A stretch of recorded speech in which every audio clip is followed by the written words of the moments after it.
Hey everyone. So as I said in the or Mimi said in the Facebook post, um, she's not here today. She had some work stuff to do, so I figured I'd stream if you were interested in doing kind of like a Montauk thing where I was gonna go over certain buildings and everything, and I planned to do this as more of a video series at first, but I figured doing it on Twitch would be a little bit more informal. So I was just gonna wait till more people got in here and want to ask questions, and I was gonna start in probably like 5 minutes or so. So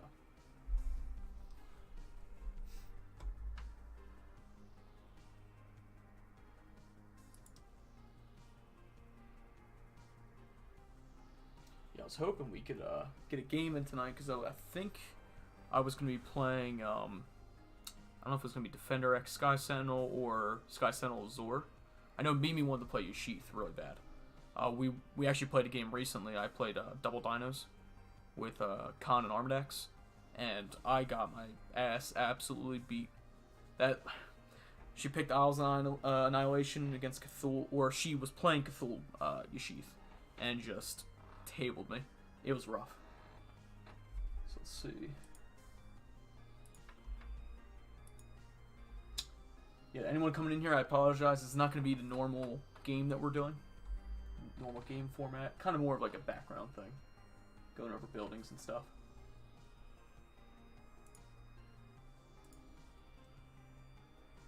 Okay. So, I figure I start now. While people, eventually come in if they want to swing by. So, the first topic that I wanted to go over. Well, I guess let me introduce myself. I'm Nick from Power Gorged, and the first thing that I was going to go over was approaching of turn one. Turn one is kind of the most essential thing in this game, I believe. How you start your turn one is huge. If you have a very weak turn one in terms of unit placement and power, dice management and generation, you could basically be behind the entire game and just eventually lose from that starting position. So I kind of wanted to go over a few topics that kind of collectively work together into establishing a strong turn one. Some of the subtopics include building placements, how you approach spawning units, and the optimal spawning placements to get the most out of your units. What the matchup's looking like, and by that I mean so what your opponent is running versus what you're running. So what's in your list, what's in their list, and what could be done. So to begin, I kind of just want to start with building placement. In the topic of building placement, I believe the best place to start is classifying buildings and what their roles are. So generally, I break down the buildings into 3 separate roles, which are either disruptive, backline, and midfield. There's some buildings that fulfill the role of both, and some buildings can be different types depending on what's currently down. So to begin with backline buildings, I kind of want to start with generic buildings, which are the non-faction specific buildings. So to begin, I wanted to go over the industrial complex. Based off the card, I'm assuming everyone knows what the industrial complex does, but if you don't, the industrial complex is a defense 6 base, and it has the ability of Field Depot, where when you're securing the building, you get the +1 speed advantage on all of your models. The benefit of it is readily apparent. You get the +1 speed just for securing it, and it's pretty basic. It also produces a hazard, so it's harder to repair as a protector player. But besides that, it doesn't really bring that much to the table based off just the simple rule itself. However, the strength of the model lies in the ability to impact your action dice management. And what I mean by that is oftentimes, and what I find in this game is the strongest ability that you can have in this game is how you control your action dice of your monster. And even of your unit, but the monsters where it really shines. The ability of saving action die by, giving your monster a speed bonus is huge. Oftentimes on first turns, I find myself stepping to get where I need to, and then it's stepping back after I attack or I do an action or what have you. But having the ability of saving one extra action die, it may not be very apparent early game, but even late game, having this building is massive. Oftentimes, I find myself in situations that I don't put down the building in the game at all, and I find myself, kicking myself because the building is so strong. And I often go for like the guard building or something that seems more appealing, but the innate +1 speed buff that applies to every one of your models is huge. I find, I'm missing one extra action die per turn to do a teleport. Or when Mimi plays it, she's missing one extra action die to do a summon. Or to step out of the way. Something like that along those lines. But the reason why I classify as a backline building is because it doesn't really provide any inherent bonus being in the midfield. It doesn't give, any bonuses for being in the spots like on this map anywhere here. It doesn't provide any defensive bonuses for monsters, for units. It doesn't cause disruptions such as the Shadow Sun Industries or the Void Gate. It doesn't do anything besides just giving you that singular speed buff. And because I find it so strong early on, I would classify as backline because it's something that you would go for almost immediately. Compared to midfield buildings where you would generally go for them later in the game, or when the units tend to shift depending on how the game goes, where, units are a little heavier on one side than the other, and you can afford to put units into a midfield building. Generally speaking, this building, on this map in particular, finds its best spots on these two positions, right here and right here, and it also finds a home in these two spots as well. Generally, these two spots I've reserved for other buildings in this game, or if I play against someone who puts an apartment building there, I generally won't put the industrial complex in this position. The reason why I put it in these two spots here is because it's not an essential secure turn 1, but the nice thing is you don't really need to worry about it getting blown up and disrupting your entire game plan. So, for example, if I had, say, a power plant in this position here, putting a power plant there and it getting destroyed right away means I lose all those units, and this securing spot is practically dead. However, with the industrial complex, if it were to be killed with vanguards or other shooting methods, it hurts losing the securing and whatnot, but it's not a huge detriment to you. So having them in these two spots where you can net, say, maybe a guard base over here, and this, during the same turn is huge. So I find it as a nice complement to more critical buildings. In the case of the power plant, in the case of the power plant, I find this building to be almost a mixture of both a backline and a midfield building. The reasoning I find it to be a backline building is it's the only way for protector players and destroyer players to net the most amount of power dice in your first turn. Depending if you go first or second during that first turn, it could be either not very important to your playstyle or critical. In the sense that, say, if I was going first, and I'm going to go from a protector standpoint. In order to get 8 power in your first turn, which is the maximum power, you need certain models to do such. You would need Defender X, you would need the Power Plant, and you need the Interceptor Shadowgate. And that is the only way of efficiently getting that 8 power turn 1. However, if you're going first, getting 8 power isn't necessary.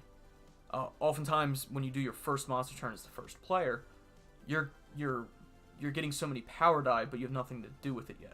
Besides maybe swatting a model, shooting a building, and then passing the turn. As the first player on your first turn, generally when you secure buildings and get that power, you don't need to use all of that. So you can use your resources elsewhere. However, this is completely different for going second. Going second is kind of the retaliatory monster turn.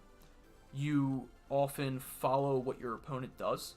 So say your opponent was playing rather aggressively with monsters and are going up the midfield and swatting, your units and putting screens.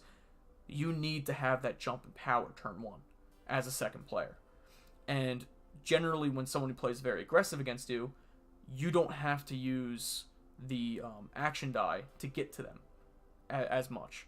So it's much more justified to use a power plant as a backline building in that situation, because if you know your opponent and how they play, they're going to be gunning for you and attempting to establish dominance and disrupt your power base.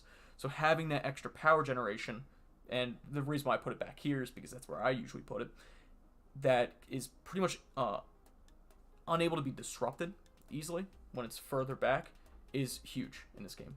And it allows you to actually have a meaningful retaliatory turn. For the last generic building that I would classify as a backline building would be the radar dish. The radar dish is similar to the industrial complex in the sense that it is very strong to get turn 1, but it's a much more niche situation. As in the case of the industrial complex, the speed buff applies to every model and is useful to every model. The radar dish, on the other hand, can be very beneficial to some models and practically useless to other models. For example, if you were playing destroyers and you had a list that was heavily melee based, with like taskmasters and chompers and even squicks, they do have range attacks, but generally they're more of a melee unit. You don't really find use out of using radar dishes. Even for monsters like Yashith, or I think he's the only one that actually does not have a ranged attack currently. That you don't really have an inherent benefit of bringing him or bringing it. But in the case of bringing someone like Rogzor or Sky Sentinel, people who have very strong guns, and units such as Belchers or G-Strike Fighters or G-Tanks, things that could benefit from that range bonus, it's a very important building to secure turn 1. Generally, depending on the list you run, of course, I find this building to be one of my first secures. If I'm running, say, Defender Sky Sentinel, or if Destroyer you're running Gore Hydra or Rogzor.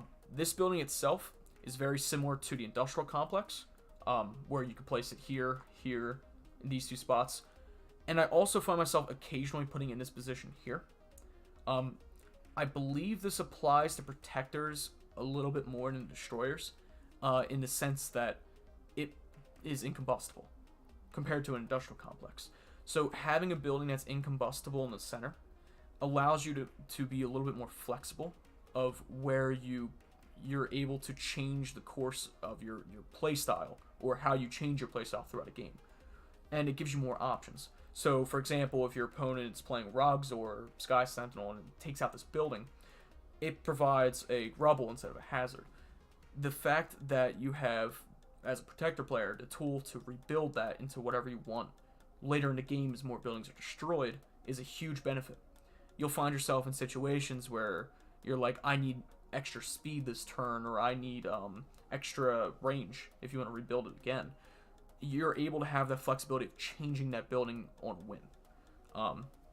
That segues kind of into the faction buildings and how I feel similar to the guard base. The guard base kind of does the same thing, where it's very flexible in the sense that when it dies, you're able to either rebuild that building or another one that's more critical in the situation.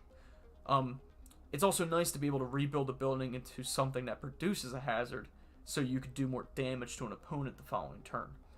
I find myself, with this building in particular, putting it in the center spot or tucking it away in the back, so like here or over here, because of how critical this building is.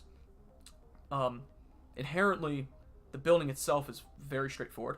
It's defense 7, it's incombustible, like I said, but the command and control ability, or I believe that's what it's called, has the ability to let you reroll any missed attack rolls on both unit and monster turn. Based off text alone, that ability seems very corner case. You can have games. There's many games where neither me or my opponent misses a single roll. We'll roll, if we're hitting defense 8, we'll roll like 12s or 13s. And this building is practically useless. The benefit that is not as apparent with this building is the ability to change your entire playstyle while you have it secured. So generally, when you're playing a game of dice, like Monpoc or any other tabletop game, you have to consider the cost analysis, or the how many resources you allocate into doing a task. In this game, it boils down to how many power dice you put into it and how many action dice you put into an attack. When you're securing the guard building, it allows you to take a more risk management. It allows you to play a little bit more risky, I think is the better word for it. It allows you to, instead of worry about needing to hit on a higher average, having the ability of re-rolling a lower average as a whole is just better. So in one example, if I was going for a defense 8 monster and I'm rolling 6 power dice, 2 action dice, and 4 boost die, I feel pretty confident in that roll. But the fact that I'm putting extra power die into that roll and extra action die into that roll means that in the long run, if I want to take extra monster turns, or I want to do an action, I'm kind of limiting myself. However, if I'm securing this building, I can often take away a power die, so I could roll 5 power die in that attack.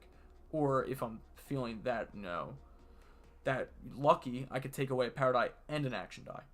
And in that case, I can be very risky. I can play a more risky game while also benefiting from those extra action and power die to use in following turns or to support other monsters.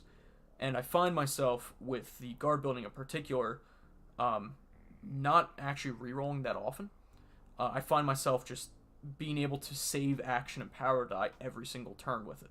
And I find that ability to be, really good. Like, to have that kind of optional playstyle. And it applies for destroyers as well. So if you're a destroyer player and you pick up this building, you won't get the cost reduction on the units that it also provides, but you can have access to that more risky playstyle.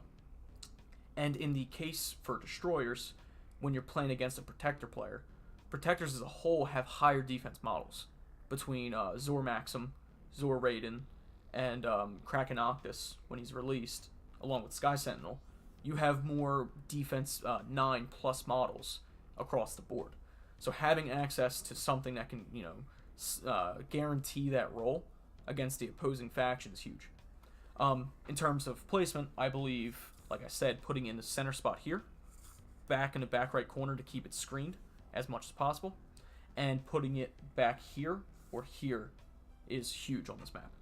I'm going to go over with Calamity Park and Isle of Annihilation once I'm done going through all the other buildings, but I believe on this map those are the prime spots for them. Let me check one thing real fast. Alright. As for other faction-specific buildings, we have the Martian Outpost. The Martian Outpost, I don't believe is on the same level as the guard building in terms of impactfulness, but it is still a very strong building. Besides the cost reduction it has on the Martian units itself, the main appeal that I find with the Martian Outpost is its ability to have a pseudo 11th power die. And what I mean by that is the resource domination ability states that if you roll 2 or more power die on an attack, you can get an extra power die back once you spent that. Very similar to Energy Cycle, which is the case for action die.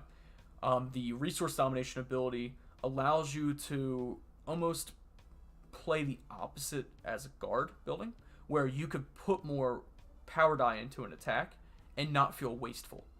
So instead of skimping out on power die and putting 5 instead of 6, you could put 6 into it and still feel comfortable because you're getting that power die back. And it's kind of cool because if you have this building and stacked with a Harbinger Comet, you can get a lot of power dice generation for doing certain plays. So I find it to be really situationally useful. It's not as, I would say, impactful as the guard building in terms of changing a playstyle, but the benefit compared to the guard building or other buildings is its, I guess the word is targetability. Most often, people see the guard building and they want to kill it. The guard building has a huge target on its head since, turn 1. because of how impactful it is. The major benefit of the Martian building is that it doesn't have that that priority to go for it. So, throughout, if you look at the entire game as a whole, securing the building, you'll find yourself securing the Martian outpost longer than, say, the guard base. So if you tuck away the Martian outpost, say, back here, or, in these two spots back here, you'll find that most times your opponent won't really go for that building. It doesn't have a huge target on its head, inherently, because it doesn't have the, game-breaking ability.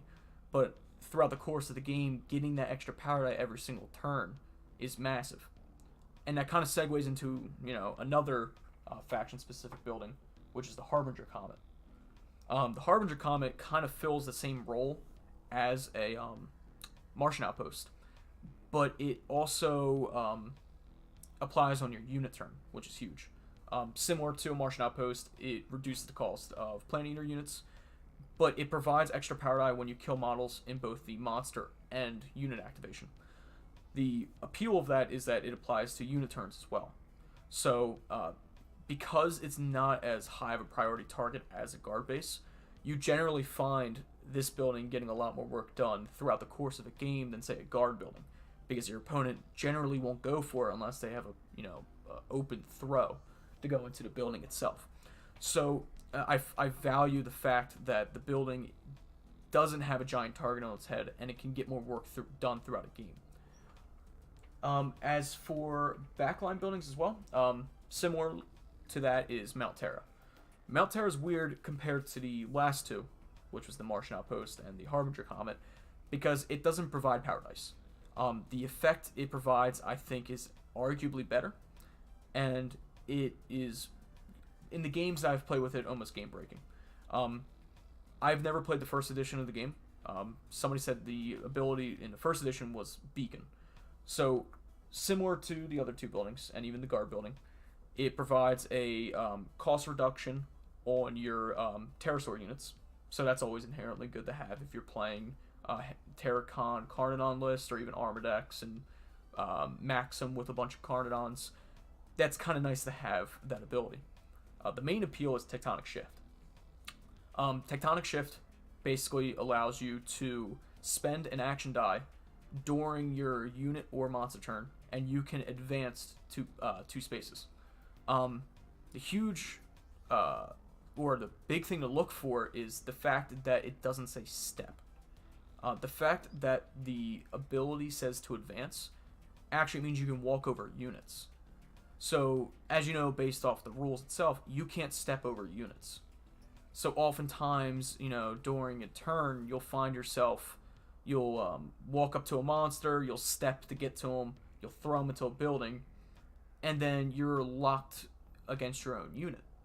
Like if you try to step backwards, there's a unit behind you, there's a unit in front of you or to your side, so you actually can't get around them.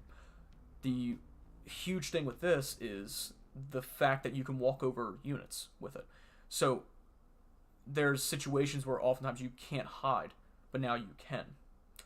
In addition to that, by itself, it's a free step. And as I said before, I think the main, or the best ability that you can have in Monsterpocalypse right now is anything that can save you action die resources. Anything that gives you an extra action die, or stops, or doesn't require you to spend any extra action die. So in the case of Mount Terra, having, essentially 2 steps to get somewhere for the cost of 1 is huge in this game. I find myself using this almost every single turn, and the nice thing with the building is it often catches people off guard, because similar to an industrial complex, where people may forget that you have the +1 speed advantage, people often forget that you also have this. So if they build a screen and they don't expect you to be able to walk over it, well, you can step your first turn, walk, and then advance over their screen sometimes. And it provides you the extra threat range that is not really available with most buildings.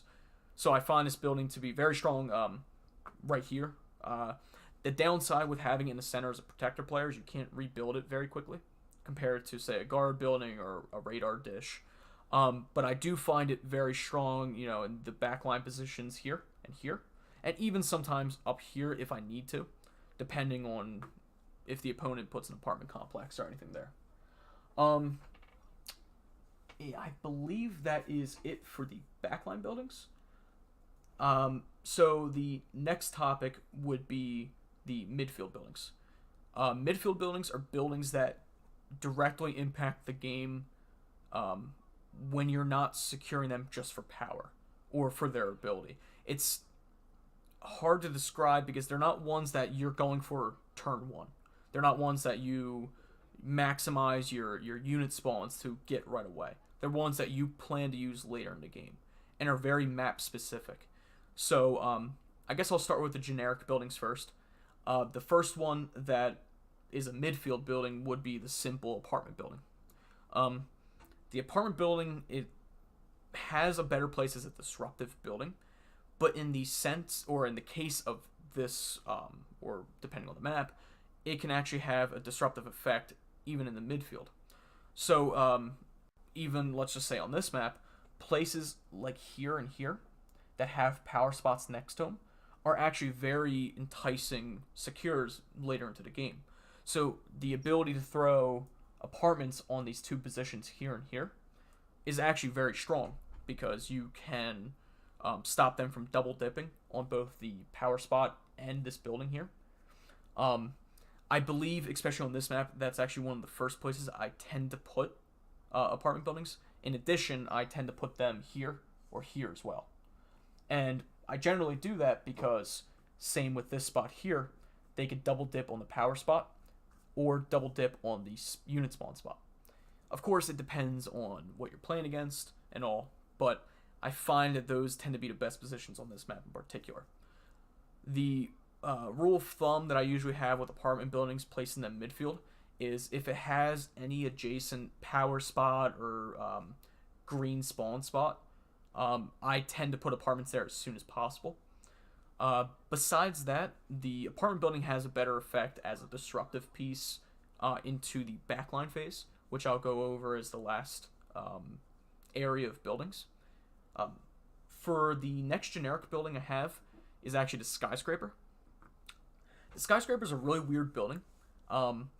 I generally don't like the building that much. I feel like it has a strong place in certain lists that relies on outputting elites, because the nice thing with the skyscraper, similar to the Martian Outpost and Harbinger Comet, is that it really doesn't have a huge target on its head. Generally, your opponents aren't looking at the field and saying, I need to remove that skyscraper, like, immediately. And I kind of like it as a midfield option because it's something that you can use later on that can give you a source of damage as well, like similar to an apartment, that you wouldn't otherwise get out of something, say, a guard building, where it doesn't provide an extra damage point throwing a monster into it, and also act as a potential resource. Generally speaking, I would throw skyscrapers in one of these two spots. The issue I have with skyscrapers, which I'll go into next, is it vies for the positions that high-rises go for. So generally, you put high-rises in positions that have adjacent power spots, so you can double dip, and you can have, G-tanks that have long-range guns and are hard to remove on these positions, while also having the benefit of getting extra blue die. But skyscrapers are in a weird position, but especially on this map, I actually like skyscrapers in this spot in particular, and the reason's a little strange. Because you have a spawn spot here, you can actually kind of abuse it in a sense that if you're controlling the spawn spot here, and you spawn something on the spot here, you can actually spawn here and push spawn and here, and you actually secure that building by doing that, which means that the next thing that you spawn the following turn is cheaper.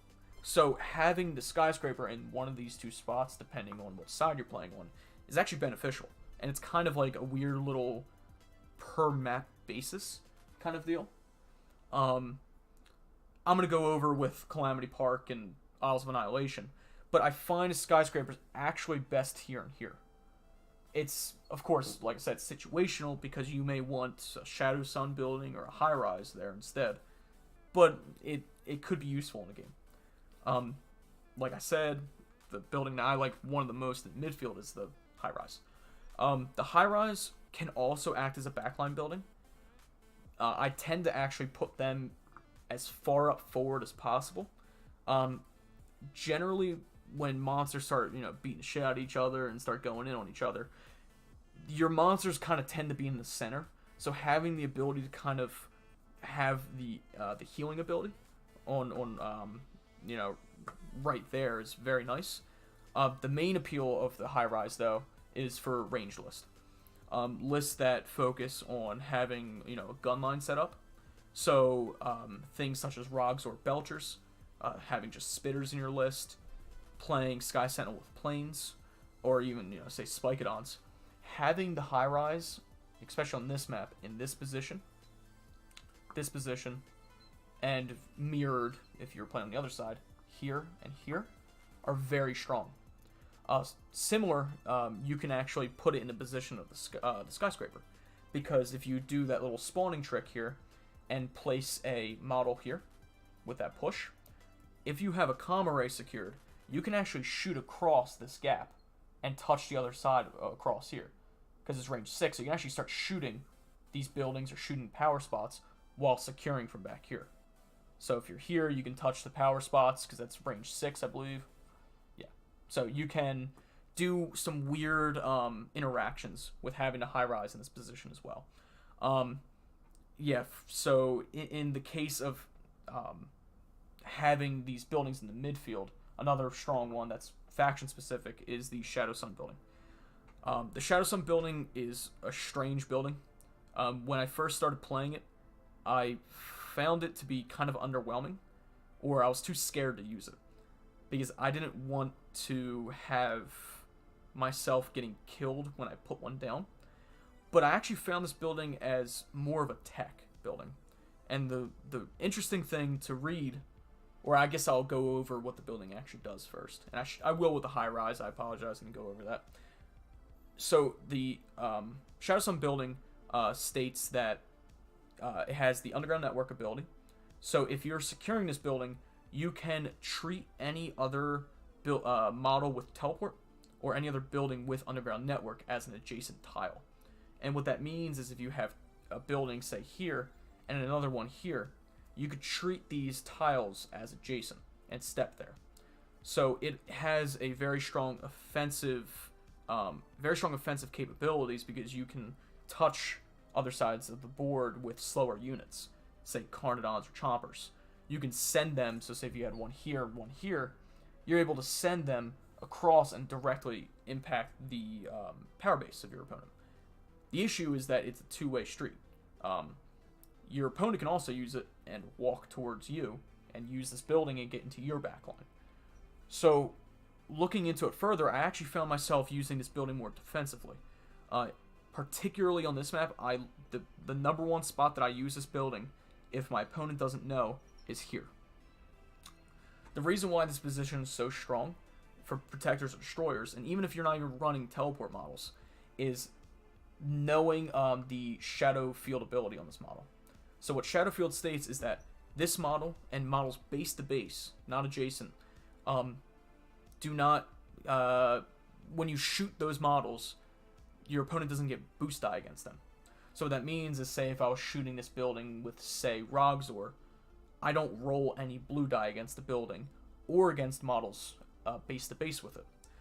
The reason why it's so strong in this position, so here or here respectively, depending on your mirrored position, is because there's a power spot directly base to base with it. So if you look on the map, you have this position here and here, but these two spots are adjacent and not base to base. And the issue is you don't get the Shadowfield bonus from that. But because Shadowfield says base to base with it, if you have something here, such as a crawler or a G-Tank or something that's kind of beefier, they actually can't put boost die into it, and you secured a position. So I find that these two spots, if my opponent does not know that they're very critical spots for, a first turn building placement, is amazing. Because you can be a little bit more, peace at mind knowing your unit's not going to die turn one here. or you don't have to worry about the unit getting swatted turn 1. In terms of other midfield buildings that are faction specific, we have the Void Gate, which is a relatively newer release. And the interesting thing with the Void Gate is, similar to a power plant, it can play both in the back line and the midfield. The interesting thing with the Void Gate is its ability to empower and the ability to move models around. The nice thing that I find with the Void Gate, actually, is that it almost fits in any midfield position that tends closer to your side. And what I mean by that is this position here, here, and here. The reason why the model is so strong, especially on this map, is your ability to influence key positions. So the ability on this model, besides the cost reduction on the Lords of Cthulhu units, is the ability to spend an action die and teleport, or telekinesis, a model one space within 3 spaces of this model. The reason why that's so strong is because in this map in particular, and even Calamity Park, you have a null zone in the middle. Oftentimes, you'll play against destroyer players in particular that have very hard models to remove. You have meat slaves and crawlers. They're hard to remove. Meat slaves, most times you don't even bother removing them because you have to put so many resources into doing so that usually you get rid of them by throwing a monster on top of them when you're hitting a building or something. But with this building, you can actually rip them off those positions and make them almost obsolete for a turn. And you can also use it actually as a way to clear screens. So in this case here, if we take this for example, this building has influence on multiple key positions in this singular spot. Even more so, in this spot, you can rip people off the power spots. So the cool thing this building has is knowing what your opponent's playing and saying, oh, they're going to put, say like a Shadow Sun building like here, and you put that there. You know that you can't shoot off that person on the Shadow Sun building. But if you can secure this building early on or even mid-game and just rip that model off that spot every single turn, you could basically just stop this building from being secured without putting any resources into it. So I find that's actually one of the nice abilities of this, is just to be very disruptive. And it can also build screens for you. So oftentimes, you'll find yourself, running back here, especially on this map here, and using this building as a screen. Sometimes, though, you can't do that all the time. Your opponent can clear that off with, say, Gore Hydras, Vaporize, step in and throw you.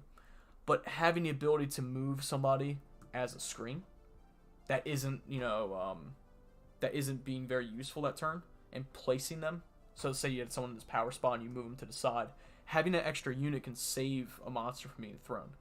So I feel like this building in particular is very corner case, but in the games I've played, it's been pretty useful, and it's actually kind of similar to a guard building where it actually has a big target on its head because of how useful it can be in certain situations. I feel like in the hands of someone very competent, you can abuse this building very heavily, and it tends or lends itself to be more favorable with an aggressive list. What I mean by that is, say you're a destroyer player and you're playing a very chomper heavy list, you don't have to secure buildings as much in the back line. You can tend to secure buildings more in the center or be unit hunting to gain power. This building in particular lets you kind of be a little bit more disruptive and annoying by, ripping people off the spawn spots, ripping people off null zones, or even moving a model to a null zone. So you can abuse this building in a lot of ways, and I find that's a very strong strength of this building. Like I said, I believe these 4 spots here are very strong. I even believe that even for backline buildings, having it in, say, a position here or even here, where you can still impact things on the spawn spots and move stuff to get extra threat ranges, is actually really important in this. So I feel like, in this case here, you can actually rip people off this position on the spawn spot and push them further. So you can, if you need to get the extra range without push spawning or what have you, it's very situational. Besides that, and lastly is actually the power plant. The power plant's interesting because instead of taking a backline approach, you take it more of a offensive approach. No, sorry. At the corner does not count as base to base. At the corner accounts for being adjacent. At the corner is adjacent, so if you take something like here, like so these corners, or actually I'm gonna move it up. Is there like a center spot I could put this? Yeah, we'll put it there. So like here, here, here, and here are adjacent, but these are base to base, where they're directly touching the base of the model. So that's why if you put a Shadow Sun building in this position here, you wouldn't get the Shadow Field ability off that. And I initially thought you did as well, but base to base is different wording. It's similar if you took two monsters or two buildings, you know, something like that, where it is base to base. So for the last one is the power plant. The power plant's interesting, and like I said earlier, it all depends if you're going first or second on your first turn. Going first, you generally use the power plant as a securing building on turn. Or, sorry, going first, you use it actually more as an offensive building. Going first, you don't need the extra power generation if you are banking on a chained monster turn. Because generally, you know, if you power up for 6, and then you have, you know, another 6 coming, you don't need that extra power dice. It goes to waste. So you can actually use this as a bomb in a lot of cases. So this building actually benefits a lot from being next to key spots here on your opponent's side. So in this case, having the power plant here, here, or here is actually very strong. And the reason why is sometimes, you know, say you have a crawler here or a meat slave, you don't want to put resources in that many resources into killing a single meat slave or a crawler, or, you know, what have you. But the power plant, you know, it with a defensive 6 rather than a 7 is actually relatively easier to kill. So you can kill the power plant and also disrupt your opponent by removing any units on the power spot. Another weird benefit of the power plant itself is actually the fact that it provides a rubble. And oftentimes, especially in Destruction Junction, in this spot here or even here, most people tend to hide their monsters behind this position. So you'll find yourself wanting to, you know, clear the screen of the building and step in and go for them. The nice thing is that when you kill a power plant, it's a rubble, not a hazard. So you can blow up the power plant, step into it, and not take damage. So it's a situational thing, but it actually comes up pretty often if you're not playing somebody with flight or somebody who ignores hazards. So it has another little hidden benefit to consider if your opponent tends to hide behind this position here. As for, I believe that's actually Jordan. Oh, I forgot to cover the corporate headquarters. So the corporate headquarters is kind of in a weird position for me. I consider it a midfield backline building. This building is incredibly niche. If you're playing against somebody who has massive power generation and no cloak, the building is almost useless. So if you're playing against someone, you know, who has Gore Hydra, it doesn't matter if you rip away power dice each turn, because they're just going to be, you know, max power dice most of the game anyway. But into situations where your opponent's playing a very heavy Shadow Sun list, or if you're playing like a Sheath list that banks on using Siphon a lot and like securing null zones, you can actually make a unique playstyle where that you stack the trade policy ability with null zones and Siphon, and you could take away a ton of power dice per turn and use that as your own like playstyle, which is pretty interesting. Besides that, in terms of placement, I tend to use this if my opponent doesn't, like, if they already have a corporate headquarters. So if they put a corporate headquarters in any of these positions, I'll just stack one next to it to make it almost useless for the game for them. So they have two buildings that, like, they can't benefit from the second one later into the game or anything. But generally speaking, if I do have someone that is playing Shadow Sun, or if I'm a Destroyer player playing a Sheath or something, I would tend to put the corporate headquarters on the yellow spots instead, or this spot here. Besides that, I don't think the building itself has a designated space like the other ones. Even on Calamity Park and everything, there's no really specified position for this building, because it tends to be too niche that it doesn't provide like a defensive buff for your unit or anything. It doesn't have Shadow Field or something, so it's a little harder to justify where to put it.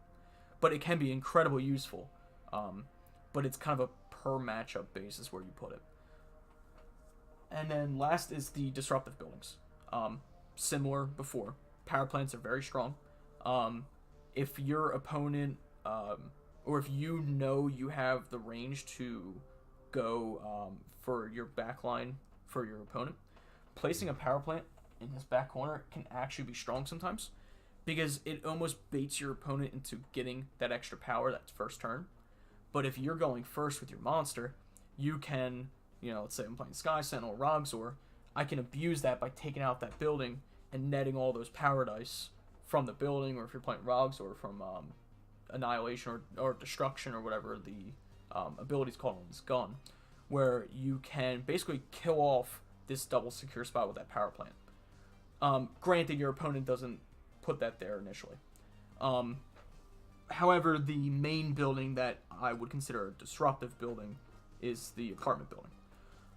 I tend to place apartment buildings in key locations such as the double secure spots or the single secure spots that can double dip on a power spot. So in the case of this map, this position here, or these two positions here and here, or this one, are very strong positions. And it all depends on what your opponent does.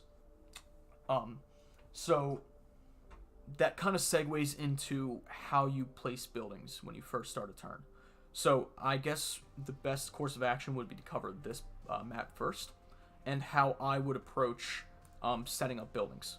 So assuming that, let's just kind of flesh out a center field and kind of make it look like it's been, we went through the process of placing buildings. So if we put something like that there, and I decided to do that little skyscraper trick there, we have a Shadow Sun building, a Void Gate, apartment, high rise, and for shits and giggles, we're gonna throw a corporate headquarters, because why not? So this is something that you would generally see. You would see more of the high rises in the center. Usually you find apartments in the center because people just want to throw them away and save their good buildings for last.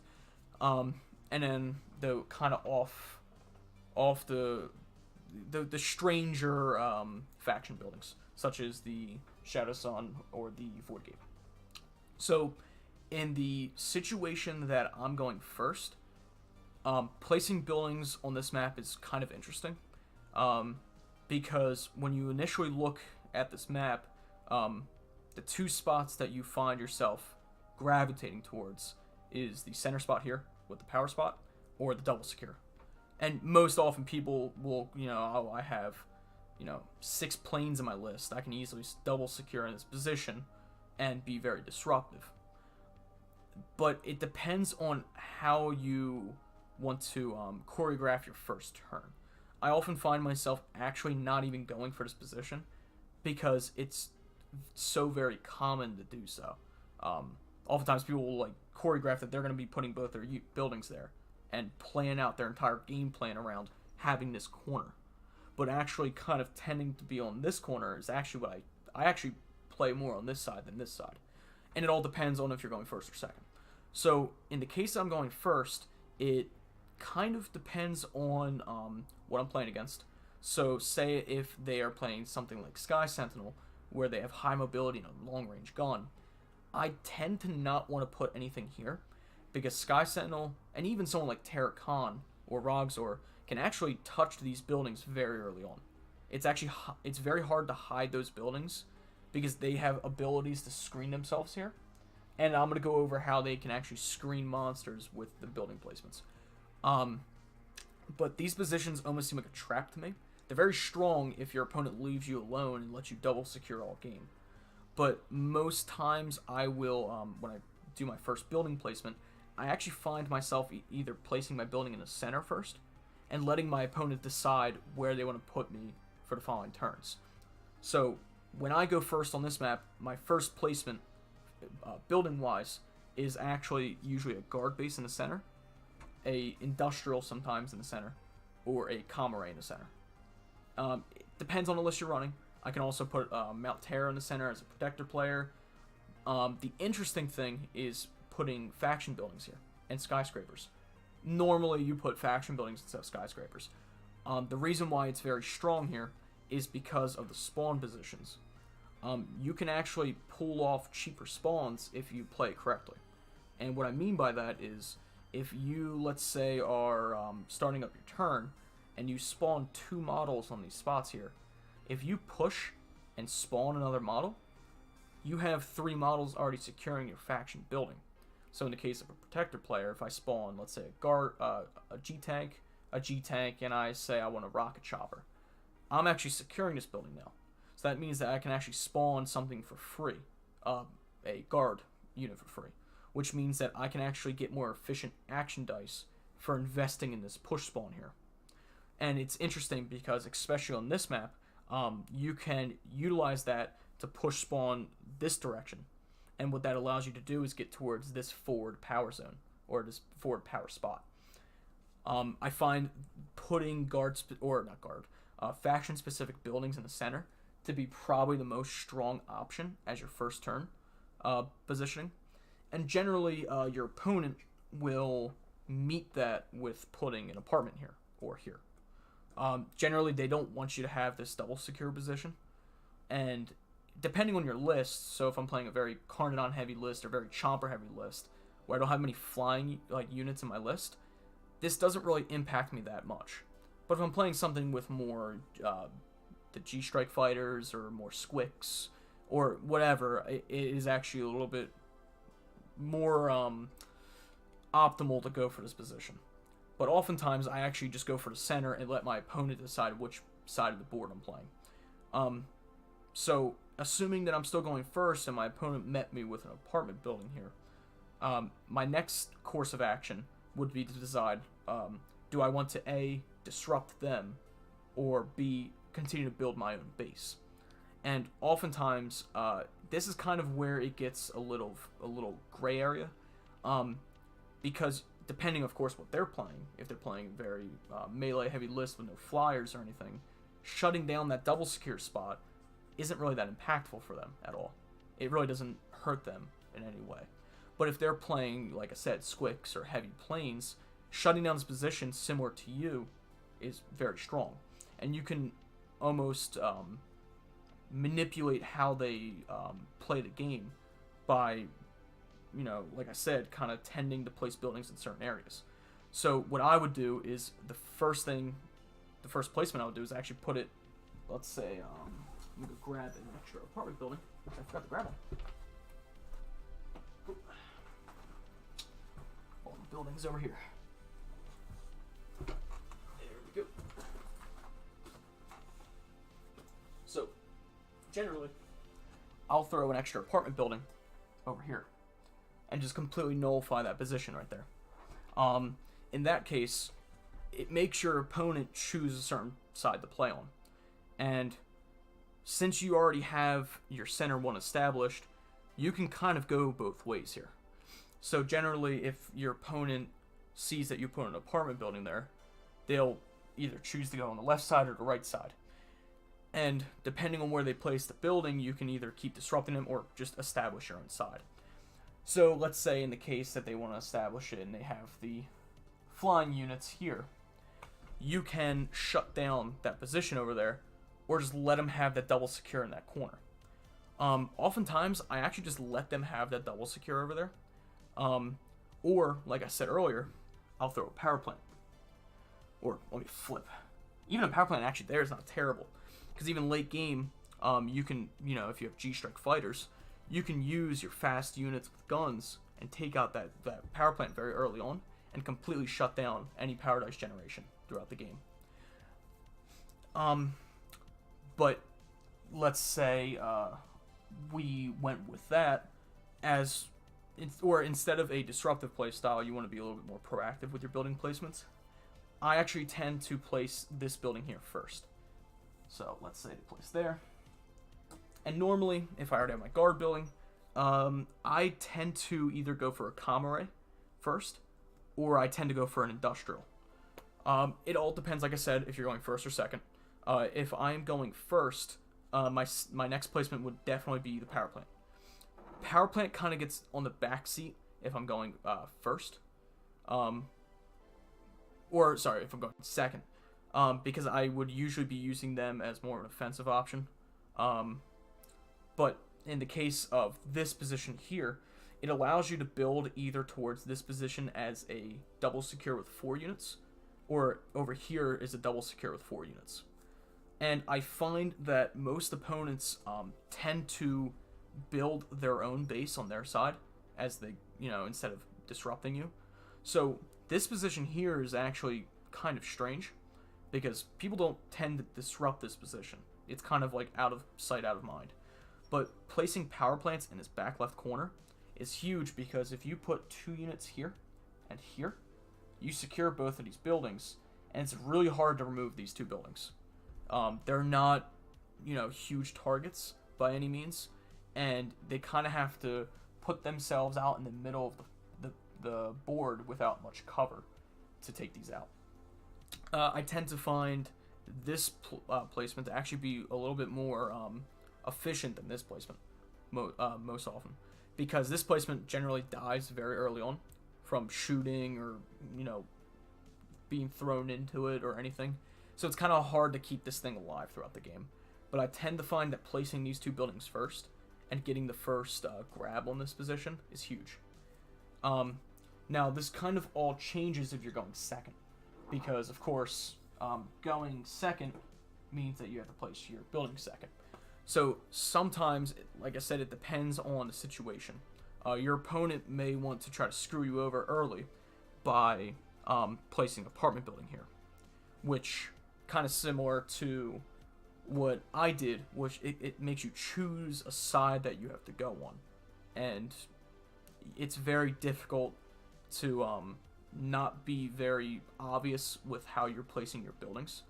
So generally speaking, I would still, like I said, if I have a lot of flying units, I tend to put like a guard base back here in this situation, because even if they put an apartment building here, it's still very strong to secure this position and have your guard building as far back as possible, because this building is still very hard to catch out, especially for something such high defense and the ability to be rebuilt the following turn.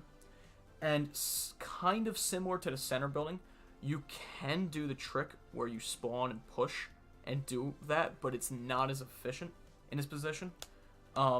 It's a little strange, because if you spawn, push, and then spawn, push again from this position, and then you spawn, push here, you can get 3 on here, or sorry, 3 here, and secure both of these buildings at the same time. But I wouldn't not justify that in most situations because the amount of action die you're wasting to push.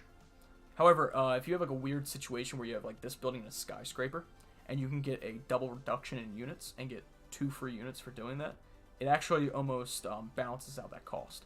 But very corner case scenario. But besides that, on this map, and what I've said, the best positions when building, or let's say that, I was still going second and they've disrupted me, going for this position here is also very strong, because generally your opponent will try to shut this position down here, or they'll place a building here. And having access to this back left corner, that kind of carried me through a lot of games, just having my 4 units, usually like in a protector case, interceptor, Shadowgate, and like 2 G tanks or plane or whatever tucked away back here, while everything else is just pushing forward and getting middle secures, is huge. And I find that to be really beneficial when you can't have the the optimal double secure position. But besides that, yeah, I find that the best position on this map personally is actually this back corner, if you do not have access to this back too. You can also be a little bit more disruptive with your building placement, where if you're bringing 3 to 4 apartments in your list, you can just keep dropping apartments back in this position. I feel like building placement on this map is a little bit challenging, because there's no de facto placement in terms of like what you should do every single game. On Calamity Park, it's a little bit different. On Calamity Park, there's a surefire position to place your buildings usually. But in terms of this map, that's basically it in terms of where you start. So generally, as a recap, when I go first, I usually place a building here. So I have the flexibility of moving from one side or the other. And if I'm going second, I tend to place my building here if my opponent doesn't attempt to shut this down early. If you're placing guard building back here, that's always a strong option. And placing a guard building and a power plant here is also a strong option. Because this is very difficult to remove for people in his back left corner. Even if it's an enticing power plant, that would kill 3 units. But that's basically it for Destruction Junction. The thing that I like with Destruction Junction in terms of building placement is it tends to be a lot more midfield, or the midfield buildings tend to have a much greater impact on the game. So you often find yourself being able to shoot, off these buildings, like securing a building and shooting across, or standing on here and attacking, or it tends to be more centered in the center. It tends to, the unit war tends to be in this position here, so you often have those building abilities, on lock. So I'm going to go over Calamity Park next, and if anyone said anything in chat, sorry if I'm rambling. Let's see what we have in here. Yeah, this is a different style than what I usually do. So if you guys have any questions or anything, just ask away. I'm probably skipping over a few things because I'm kind of just doing this all winging it. I didn't really prepare anything for this. So it's kind of whatever I have in my head right now. So let's flip this over. Let's see what we got. And this is my favorite map compared to Destruction Junction. Now, in terms of monster placement, I'll go over that a little bit later on, like what's the optimal position to place a monster and all that good stuff. But this is going to just cover more of where to place buildings, because I believe Destruction Junction actually has a lot of unique monster placements that aren't very apparent and take advantage of the ability of not being able to land monsters on top of monsters. So I'm going to go over that probably in another video of where you would tend to put your first monster, or actually it would be a part of the series because it's about your first turn. But in this case, I'm going to be going over Calamity Park. Calamity Park I find to be one of my favorite maps. I feel like this map is a lot more balanced than Destruction Junction in the sense that like midfield buildings tend to be more impactful also in the back line compared to Destruction Junction. In this case, the midfield's interesting because you have things very close to each other with the green spots and the power zones. Similar to what I was saying in the case with Destruction Junction, you can tell that these power spots, are adjacent to these positions here, adjacent here, and all these, green neutral spawns. So, right away, you can tell that power plant bombs are very strong in this map. Placing power plants initially, in this position here, even here, to get the double dip on the green spawn and the null zone. Of course, you're not going to place it on your side because you don't want to kill your own things, but also placing it here, where it's closer to you that you can use the heal, and it's also an option to remove this model on this power spot here. So in terms of midfield buildings, I tend to, when I begin, I'll throw down the power plant bomb right away. It depends when I'm playing against. If I'm playing against destroyers, almost every single destroyer player, or every destroyer player, puts crawlers in these positions, here and here, if they're running 2 crawlers. So I tend to find that power plants have a home in these 2 positions, and here if you're mirrored. Power plants are very efficient there. I find that power plants right here are actually probably the most optimal spot, and I'll go over that a little later. And this applies more for protectors than it does for destroyers because of the access. Or actually, no, it probably applies to both because the access to high mobility and flight. But I'll cover that once we, populate the map more with buildings. Let me pull up chat if you want to say anything. Ramb 1, alright, perfect. So initially I'll throw down a power plant bomb, probably in the corners. The nice thing is that even if you go second and get the second building placement, and your opponent wants, a high rise here, you can generally dissuade them by putting a power plant here. And depending, of course, what you're running too, putting power plants on those double throw spots are very strong. So in the case of a protector player, and if I'm running armor decks, it's very strong to have a power plant there, because you need as many hazards on the field as possible. So having power plants in those double building areas really dissuades your opponent from actually going in on armor decks. To counteract that, though, models like Demios can really abuse power plants. Because of the rules of fling, you can actually use models that you fling into these power plants and heal off of it. So it's kind of cool, because when you're in hyper, and let's say you're in 3-4 health, you can keep Demios hidden back here, and you can set up these power plants here, fling units into these power plants, clear off any forward units that are taking these power spots. So, like, say if you're playing on that side of the board, you were having Demios come up here, fling in this position, you also heal off of this building because you have your mechanical, and the fling is considered a brawl. So you can actually heal off that building while removing any models that are securing those power spots. So it's a nice little cherry on top ability with that. In addition, I find that running high rises, of course, in these two positions here and here, and these positions here and here, tend to be, here and here, tend to be very strong. So these positions here, I find myself putting high rises in usually. It's very nice to have, the ability to secure this building and also have the spawn spot, and you can use this as almost like a little gun base where you can spawn stuff and then stand still with like G-tanks or even Belchers or what have you. And you can also use the null zone as a means to secure the building and also shoot off of it. So I find that to be very strong in that position. The high rise also finds a good home actually here and here as well.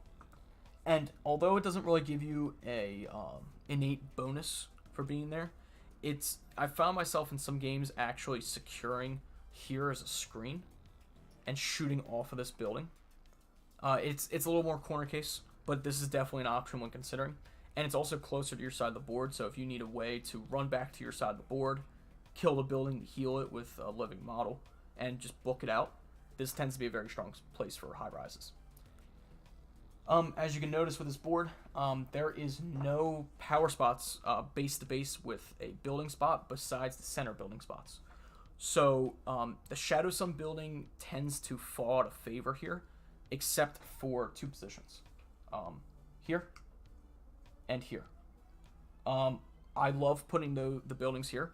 Similar to a high rise, you can secure this position here and not worry about that model getting shot off. So if you're playing a aggressive melee list, such as Chomper Spam, you can secure this early on, lock down the null zone, and make these models very difficult to remove very early on. And it makes it hard for, gunline heavy lists, such as Belchers or G-Strike fighters, to actually deal with Chompers because they're innate high defense. So these two positions are very strong. I also love the fact that it's not too close to the side of your board, where if your opponent has their own Shadow Sun building, it's not too impactful. Granted, they can, walk into these two spots here. However, if you use the fact that there's a pool position here, these two impassable terrains, you can position it such that you put like a unit here, and unit here, or two units here and here, and your opponent has to go through this rough terrain spot. So if they want to try to disrupt you here, and they're pushing something slow like a chomper or a tank, they have to burn a lot of their movement through here, and they have to walk around your unit. So it may make it difficult for them to actually get around you. And you can actually kind of secure the spot here. Even so, a lot of times you find your monsters actually parking right here. And if you're securing this position here, like say a high rise, it's kind of hard for actually units to get through it. So I tend to find success with the Shadow Sun building in that position. Besides that, the Void Gate is also an interesting option, mainly because you can rip people off these power spots So here and here. Similar to a Shadow Sun building, you can, or even a high rise, you can double dip on the secure and the null zone while also ripping people off these power spots. And I feel like that can't be understated with this building. And considering that you're going to be running squicks or other flying units when you're, primarily running this building, you can secure it on the pools. So it's kind of a nice little option to have. And you just have a lot of ability to maneuver around units that are screening. Oftentimes, your opponent will, place a monster maybe here and place a screen here, so you can't land in this position. Or they put themselves here and they put like a crawler here, but you can rip the crawler off during your monster turn and just place it somewhere else so you have an ability to walk and get to that monster. So having that offensive capability with this, or defensive capability, by moving, say a unit that was securing this spot and using it as a screen is actually really strong in this case. In terms of other center buildings, I believe that's probably it. Besides, maybe placing a corporate headquarters there occasionally. So I think the main appeal comes from the backline buildings. And especially on this map, I tend, when I go first, and I've not seen it too much out of my other opponents until recently. The number one thing that I do, so let's just populate the center and kind of go from there. So let's say that's there, you're there. We're just going to pretend like we were, placing stuff. Yeah, I'll just do that. There we go. So let's just say we populate the center, and that's, how it's set up. So if I'm going first, without a doubt, not even caring about the center position, the first thing that I immediately go for is, as a protector player, I will take the guard building and place it in his back left corner. The primary strength, and not even as a protector player, like even in the destroyer's case, taking something like a Martian outpost and placing it here is huge. The reason why this position in particular is so strong as a player going first is that if you place a building here and your opponent's going second, they have a choice. They can either place a building on their side of the board, and they can match what you do. So if they put something in the same corner, they allow you to get a double secure no matter what. So most commonly, I see people do a double secure here and here. I see people do, the typical 2 units here, 1 unit here, and that's good. The issue is that if you begin your building placement here, and I'm going second, the first thing I'm going to do is put an apartment building right in this corner, because I'm going to stop you from getting that double secure building. And now you could double secure it, but you don't get that extra benefit. However, by placing the building in this spot, let's say someone's going second against me and they're going to put something here. Well, I get a double secure no matter what. So let's say in this case, I throw a radar dish here. I have a double secure position on these 3 spots. So no matter what my opponent does, going first, I always have a double secure. Now, they can shut down this position here, which is fine, because now I can play disruptive on their end. So let's say they want to throw an apartment here. I can throw an apartment back on their middle spot. So now I'm the one in control with a double secure position here. And I find that's very strong in Calamity Park. Another interesting thing I found on this map is the quad secure on here, where you spend 4 units to double secure this buildings over here. Most often as a protector player, or not even protector, but I've done is putting a power plant back here. Power plants are pretty strong as far back as possible when you're not using them as power plant bombs, because you don't want to lose all these units securing this position. The benefit of this position is it doesn't look very appealing compared to these 3 here in the center. It's not an appealing position because you have the double pool, you have to have a model and a spawn point, and you have to have somebody who's not really relevant over here. But it's also somewhat nice because your opponents generally won't go for that. So you can safely have a power base set up over on this right corner, or left corner depending on your perspective, and not worry about your opponent really going for it. In most games that I've had, I sometimes, I'll do something like this where I have a industrial and a power plant. I secure them for the majority of the game and it never gets touched. because usually the fighting, it tends to go towards this position here. Most people see this, you know, and I'll go over the trap of this power spot. And people see this position, they're like, I need to kill that position now. Like, that's your double secure, I gotta get rid of it. But people don't really care about this. So usually the fight kind of shifts over to this direction, and it'll kind of come towards here, and they'll go for this position, and leave this pretty much alone. So majority of the game, you can kind of just build your power base over here in this position. I found that to be really useful in this map, actually. The other very interesting thing with this map that you can do turn 1, if you choose not to put a building here, or you use this building as almost like bait. So let's say I put this building here, and my opponent next turn, you know, they're like, oh, I'm going to put something here. Another strong option that you can do is putting any faction-specific building here. And the reason why it's very strong in this position is similar to Destruction Junction. You can get cost reduction on your units. So I'm actually whip out some units since it's easier to actually probably see it visually with units out. So in this case, now let me get someone who's not an elite. Let's get a little repair guy. Or no, another tank. There he is. So during my first turn, let's just say, you know, we don't even care what these two buildings are at all in this case. When we start our spawn, we spawn 2 models here and here as a start. So what you can do is if you push spawn somebody here, you have 2 people securing this position. So for the cost of 2 action die, push spawning for 4, you now have 3 units. If you push again, so now that's 5 action die, the action of pushing this guy this direction actually lets you secure this. And because pushing him here is not considered an advance, you're securing this base right now. So the cool thing is that whatever you spawn here is actually practically free, unless it's an elite. So if I go over that again, so that costs 2 action die here, push for 3, spawn for 4, push for 5, I can get another unit here, while also establishing my setup here. So the nice thing with this is now I have, you know, say something like this is here. I can use this to get to this green position here if I'm playing something like Chompers. So if I had a Harbinger Comet or something instead.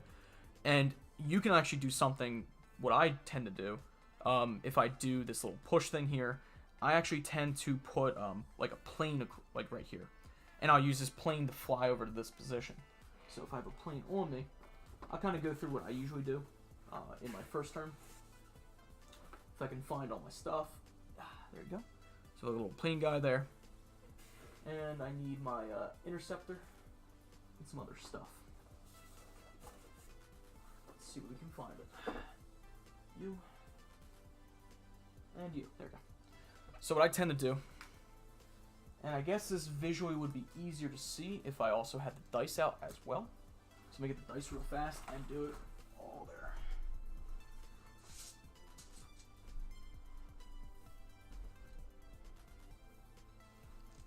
There we go. Okay. So probably easier to see this with dice. So let's just, we only care about action die. Power dice don't matter right now. There, and we're missing one more guy. Oh, last guy. There we go. And let's move all this other stuff off. So, generally, so if we went through this play again, and we have our little interceptor and this little guy, and all this good stuff, and we had our dice. So, turn 1, I would usually, you know, spawn a plane, a normal one, spawn a tank, push spawn for, so I spent 1 to push, 1 to spawn here, and then push here, and I'll spawn a tank for free. So now I'm securing this building. So now I've spent 5. The nice thing with the interceptor here is the allocation you need to actually put into securing this position. What I mean by that is, so say if I spend 1 for an interceptor, and this applies to saucers as well. So for destroyers player, you can kind of follow the same, you know, path. So you spend 1 for that. You spend 1 for a tank here, And then you can, so you save one for this little guy here. And there's a few different options you can do.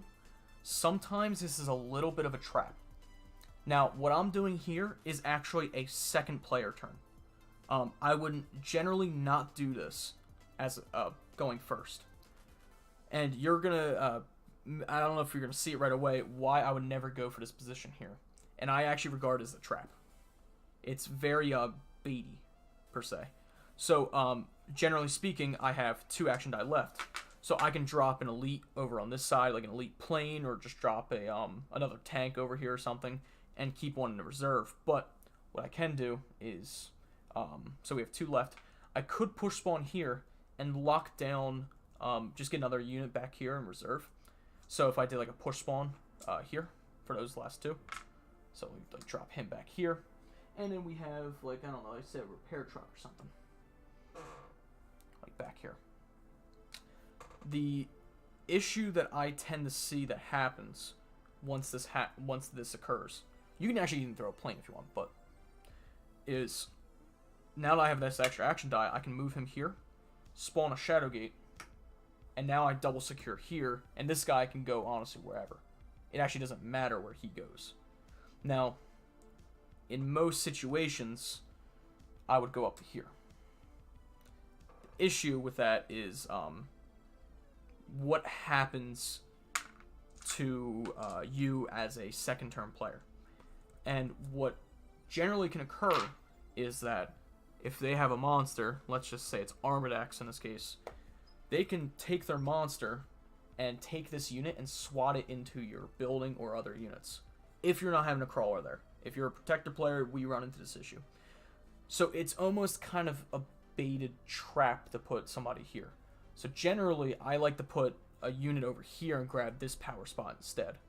What you can also do is, in this case, so if we revert back the turn, back to what we originally had, back to our units, and then we did spend the 2, spend 3. So let's just drop you, or actually better yet, let's do that, there. There we go. And then spend 1 for a interceptor. We push spawn. So I'm kind of just doing this by just putting these all there. We're actually gonna push you there first. So 1, 2, 3, 4, 5, 6, 7. Yep. So you can do this with vanguards as well. So we only spent this so far. We push this guy, and now, or sorry, we push this guy in this case. We can push him back if we wanted to, or we just push this guy forward and we get the spawn here as well. It works out either way. So if you secure that and you spent the 1 to do that, you now secure this building. You can spawn 1 for free anyway. So it doesn't really matter the order that you do it in. But now you actually have the extra person to put down, let's say over here. So this can work for going first and second. It just, you have to be very careful putting units here. If you're a destroyer player, you don't care at all. Like, you can throw a crawler there and you don't have to worry about your power base getting swatted.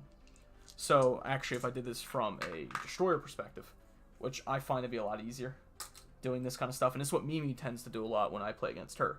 She'll tend to do this the center spawn concept. I feel like for destroyers it works a little easier because you have access to crawlers. So if we were to do an ideal destroyer start, sorry, just checking chat occasionally to make sure I'm not missing anything. So I've been rambling a lot. There, and we need some squicks and stuff.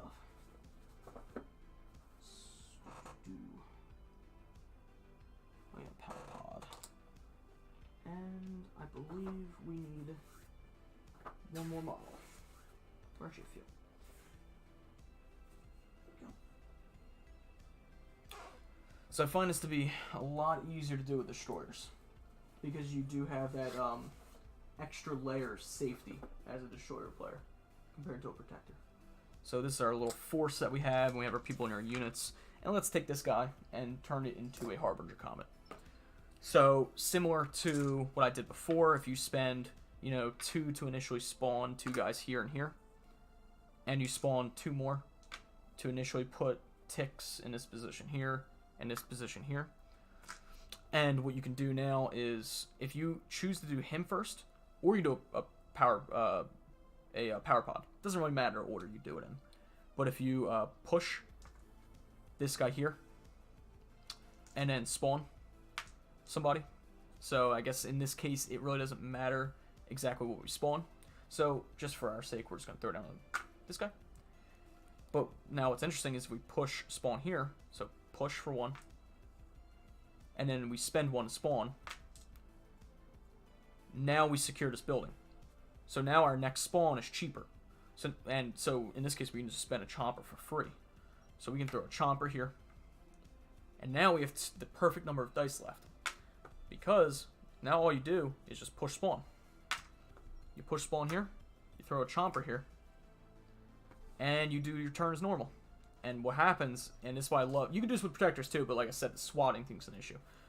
You move up 1, 2, 3, 4. You move the Swix over 1, 2, 3, 4, 5, 6 to the center spot. You move this chomper here, this chomper here, this guy here, and that guy there. This guy is a little weird. You can kind of keep him either far back unless you're scared of Explode Hawk or Spike-It-On.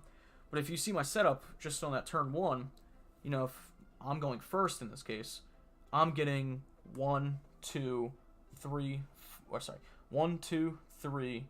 4, 5, 6, 7 from that. So that play alone just netted me 7 power. I don't have a single extra white die I used. And you notice that I didn't spawn any elites. And one big thing with spawning, with this whole little building trick you can do on this map, is that spawning elites is kind of a trap. Generally, you don't want to. In cases of Isles of Annihilation, you may find yourself spawning an elite because you have an extra white die, but that's a little corner case scenario. But you could pull this off the exact same way by using the Interceptor Shadowgate. But you just have to keep in mind, if you're going second, you have to make sure you don't get swatted. So this is a very strong opening you do as a starting player. You can also tend to be a little bit more defensive by, you could triple secure this building sect over here, almost in the same manner, and give up the center secure if, say, if they put an apartment building there. But it all kind of, you know, shakes out the same way almost, where you, instead of spending all these guys over here, you would spend Vanguards or G-Strike fighters to fly across, 1, 2, 3, 4, 5, 6, 7, secure the front of the building and have your people fall back. So you actually can secure all 3 of these buildings, I believe, with 5 people is the minimum amount. Because you have 3 people here, and then you have 2 people sitting in the back here and here. So these would generally be your land people, or your non-high mobility people, and then your other things would be in the front, flying across from here with flight to secure these spots. And then you can play almost the same way with your G-Tanks and or crawlers playing far forward. Both have their own kind of benefits. My only issue with this playstyle is that, like I said before, if you're heavily investing in this left side, you're choreographing, the importance of this position. So your opponent's obviously going to move towards this. However, if your opponent puts all their monsters in the other corner, it can kind of shake out in your favor. So I find that these are probably the best building placements. In the case of specific buildings, now that we approached how to spawn on this map, I believe the best building placements on this map, of course, are your key building goes in this back left corner. Guard bases, Martian outpost, Mount Terror is very strong. Never place a power plant in that back left corner, because that's just asking for just to get killed and kill off any screens you have there. I tend to find myself placing industrial complexes and radar dishes here as nice little complementary secures as a double secure. I don't like putting 2 faction buildings next to each other and securing both of them at the same time. I like having that, the +1 range in addition to spawning cheaper shooting units or something like that. Things to complement each other. So let's say I was playing a very heavy Carnodon list or a Chomper list. I would put maybe like a Harbinger Comet possibly here with an industrial complex. Something that would complement, so my next unit turn or monster turn would be really beneficial. Even putting Cthulhu buildings here, the Void Gate, if it's not over here, but putting it here and here is actually a very strong option as well. So I like Calamity Park because you have a lot more options with your backline that tend to matter based off your list you're playing, rather than just what's the most optimal placement for the building. So What else we got? How many elites to how many grunts in your opinion? 1 elite per 3 grunts. Tend to find myself honestly only running 1 elite in like 90% of the cases. I find that running multiple elites, well, it's very situational. So normally before the introduction of the Void Gate, I find that running elites beyond 1 was unnecessary unless you're playing Sky Sentinel or you're playing 5 Carnodons. In the case of Protectors. In the case of Destroyers, I found that running, usually 1 elite Squix was enough. 1 elite Chomper is usually enough. I don't necessarily have a ratio. 3 grunts to 1 elite is a decent ratio. I would follow if I had one. However, that concept of ratio kind of is hard to follow now that the Void Gate's out. Because of that in power action, you can actually bring extra elites and feel more comfortable getting them out on the board without them dying before they're impactful. So, oftentimes, my issue with elites was, as you notice that when I just ran through that spawning phase, I never even touched an elite. I find that elites early on are just not useful. Because, what's the point of spawning an elite that gets the same job done as a grunt, but then has the same, defense and chance of dying as a grunt? So you're wasting extra white dice to put down an elite that's doing the same job. However, the issue that I have with elites, with like elite Carnodons or even elite Chompers, is they tend to die before they even get into like the fray. They'll get shot off the board, swatted off the board, whatever. The introduction of the Void Gate actually changes a lot. I feel like that it mostly benefits Destroyer players a lot. The fact that you now can effectively or drop elite Chompers where you need them. Because generally you're in a very Chomper heavy list, you're running 5 to 6 Chompers. Usually like 4 normal Chompers, 1 elite Chomper, 4 and 2 elites, 4 grunts, 2 elites, or you run 5 grunts, 1 elite. Now I feel like that going to 4 grunt, 2 elite approach is actually more, useful. Because in the early turn, you saw I used a lot of Chompers to secure. But now those Chompers can, walk forward, and I practically have an elite on call wherever I need it. So I find that having that Void Gate is going to be a huge boon to anybody who relies on elites. So mostly Destroyer players that rely on having elite Squix, because if you're playing Cthulhu Grosh, you're going to have a lot of elite Squix as is for spawning targets. If you're running a lot of Chompers, or if you're playing a lot of Carnodons or Shadow Sun. I find that it's more impactful for the elites that have better abilities.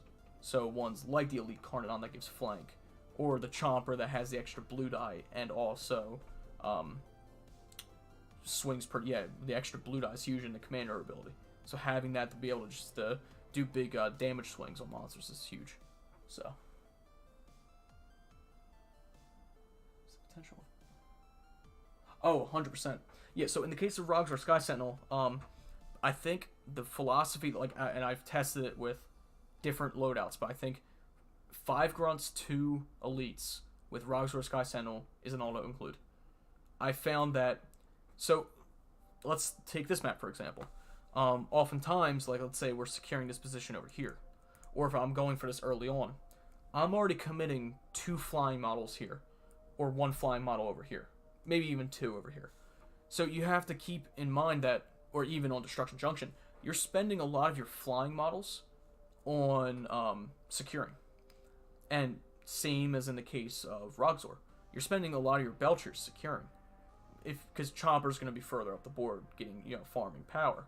So you really need enough grunts to have the securing base and also the offensive capabilities that you can just output in a single turn. I find a lot of times that when I ran, in my case, 4 G-Strike fighters and 2 elites, that I always had an extra elite, but not enough grunts. And then when I tried doing a 6 grunt, 1 elite, and I found the complete opposite. I found that I would have all these, grunts on this side, and the elite would be all the way over on the other side. And it's that much worse for Rogzor because Belcher's just speed 4. So you would have an issue getting that elite across. However, I found that the 5-2 split is probably the most optimal way of running those 2 kind of monsters. and I even found it for Terra Con that runs, the 5 Carnodons, 2 Elite Carnodons, where having 2 Elites allows you to cover both flanks, and having those grunts allows you to secure and also kill other models. So, I believe in terms of this map, though, that covers most of the building placement. So I find that putting your faction-specific building in the middle is very impactful. I find that placing any high-value guard base or Mount Terra, anything that you value as a very high target you want to secure right away, is incredible in this position. I feel like this is one of the strongest positions on this map besides the center, because it grants you that double secure position early on. It choreographs that you're playing very hard on this side, but if you're going first, it doesn't matter because you can't really have your power base destroyed right away. So generally the rule of thumb I follow is if I'm going first, I'm putting a building right here, right away, because I know if they can kill that building, I at least get power dice out of it that first turn. And as a protector player, I can rebuild what I need to, so guard bases tend to float around here. A guard base and a radar dish is really nice there because you can just rebuild them right away into what you need. So having that little setup over there is really nice for a protector player. So, I believe that covers Calamity Park for the most case. Like I said, I'm going to go over a lot more of the monster placements here. There's a lot of positions for monsters that you can place your monster in and just cause, mayhem and just be very difficult to catch, especially for monsters like Rogstorm and Sky Sentinel, who can abuse this map like crazy by positioning themselves like in the center. And if you have a comm array secured, you can actually shoot their backline building on turn 1, which is like horrible to happen. But that's for a different topic, or if you have a question about that, you can ask right away. So I'm gonna go over and get Isles, the next map, and the last one, unfortunately. Only if we get that new map coming out, that'd be nice. But I'm pretty content with the number of maps and figuring the maps out now, like all their placements and everything, and what tends to be the best course of action. It's similar to like chess, where you have like opening moves where it's like, okay, I'm going first, I do this right away, or if I'm going second, I should probably do this, but if they're playing a certain range list, do this. So it's very it's very easy to tell, I guess is the best way of saying it. No ambiguity with it. Alright, so let's clear that off, and I'm going to grab Isles and move off all these little units and stuff. Yeah, if you have any other questions, just ask away.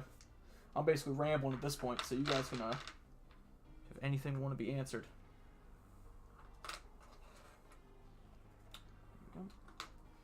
And I apologize if this is not as entertaining as a game stream. I figured I wanted to at least give a stream out for this day, just to have something and be a little, helpful. Because I tend to like doing this after a game, because you can when I say the things and then you actually see them happening in a game, it's a lot it's easier to understand, I guess. Even for me, I like to actually see things play out rather than it being told to me. But let me grab the map real fast.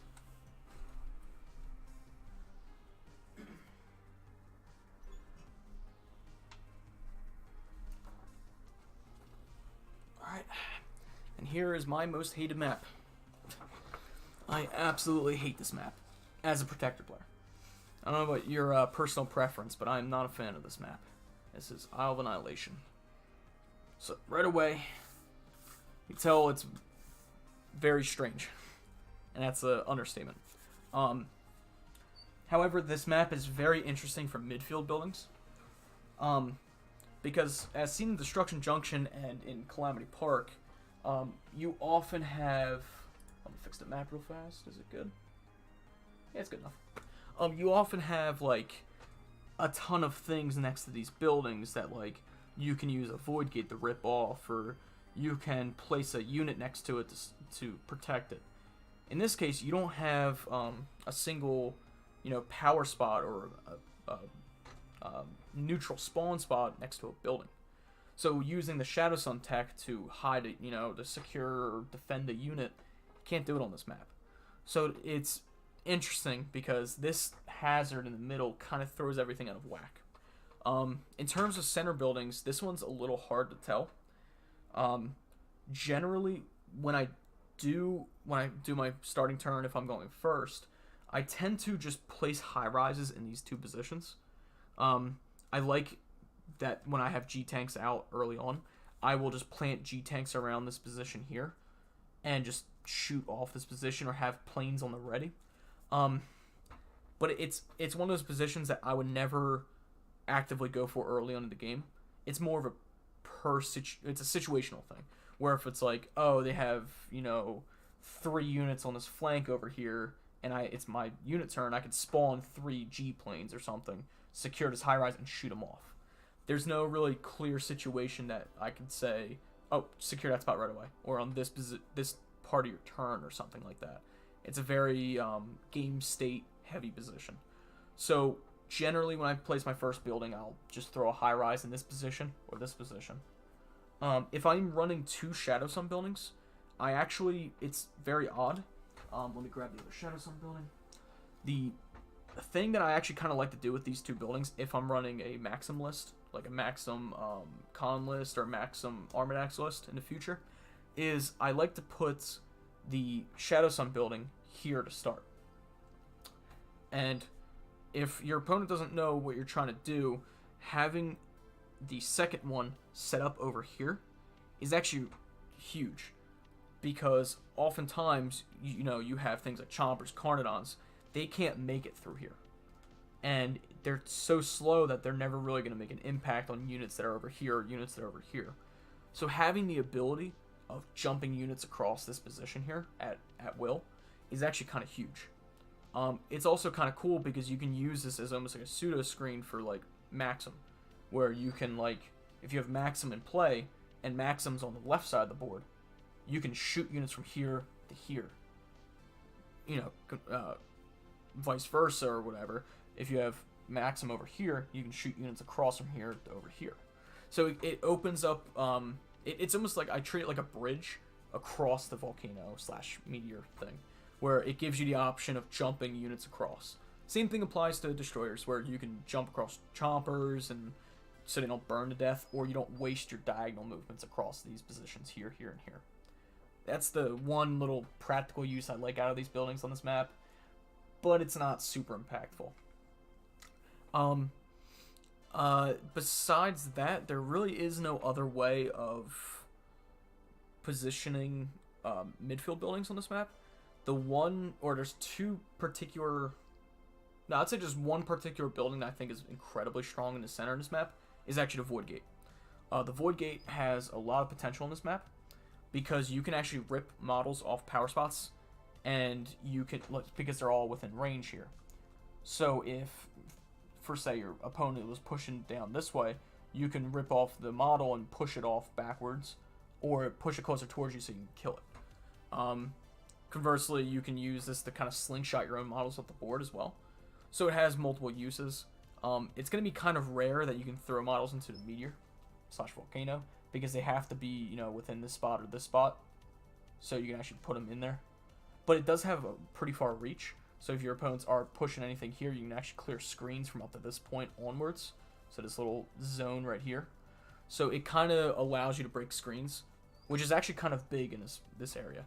So basically up to this point here, this little square, for this little straightaway, is locked down for you, so you can actually use that to just rip models off. So it's interesting. Another cool use that you actually get out of this building on this map is the ability of using it to secure power spots. So what I mean by that is, let's say, I'm going to use the destroyer's case because it's just easier. So if we have like a Chomper here, and we have, let's say, a G-Tank. If you place a Void Gate here, and I was playing, destroyers, you can actually, and let's say we're securing this building. Doesn't matter with what, we just have these little guys here, just hanging out. We're securing the Void Gate. If we kill this G-Tank with, this guy, we can actually use this ability of placing a model and move this guy onto the spot. And the cool thing is, with that, is it's very similar to using a Taskmaster to do the same thing. The benefit is that you don't have to have a Taskmaster within 2 spaces to do that. You can just move that around.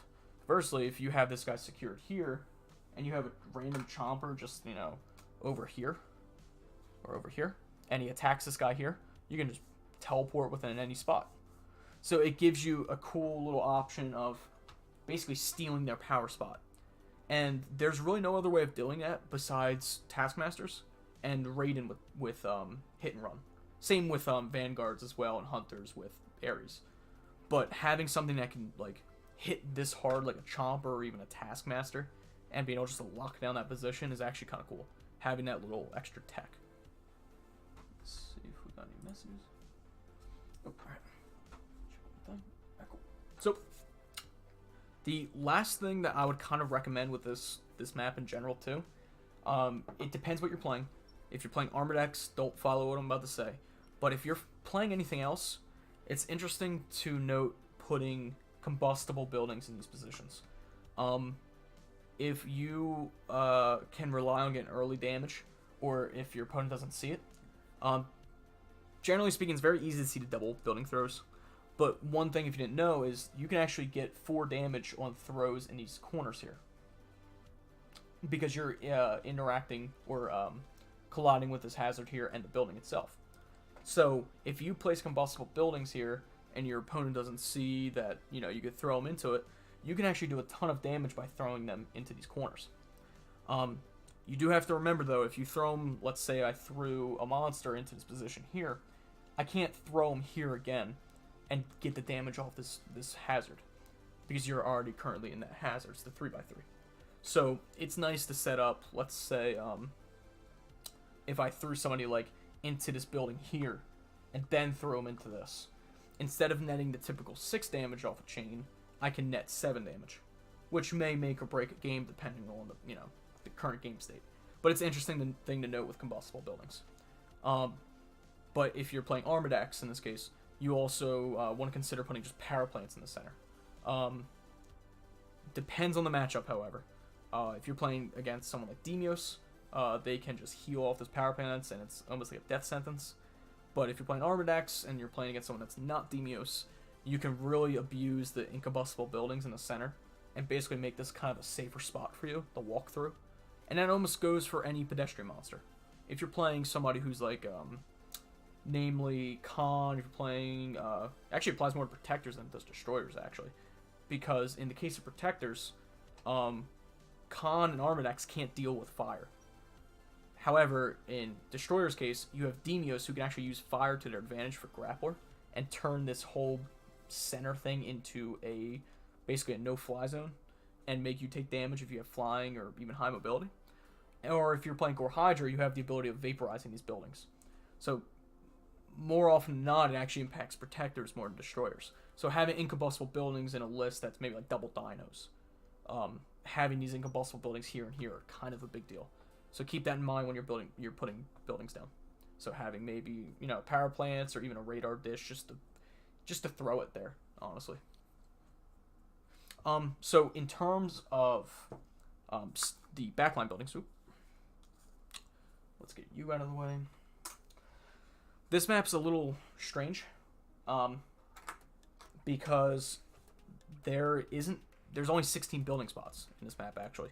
So cutting down those 4 extra building spots, like on Calamity Park or Destruction Junction, really changes, you know, the game. For a protector player, this map is very difficult because, you know, protectors, we don't have as much power generation as a whole. We don't have power gorged on units or anything. So having less of a power base to secure things, it's rough. So generally speaking, when I go into a matchup on Isles of Annihilation, the number one thing I consider is actually throwing down as many incombustible buildings as possible. Even though if they're not optimal, so if I was throwing down more power plants, even double power plants in the back, it's still nice to have the incombustible buildings, like radar dishes or more guard bases, because you need to keep building them very quickly. Your opponent has 2 straight lines that they can basically beeline down and shoot down your back line. Say with Rogs or even like Ares or something. So you need a way of constantly having power generation every single turn. In terms of building placement, I guess I'll just populate the map and just kind of go through what I would do going first or second. So if we're doing stuff like here,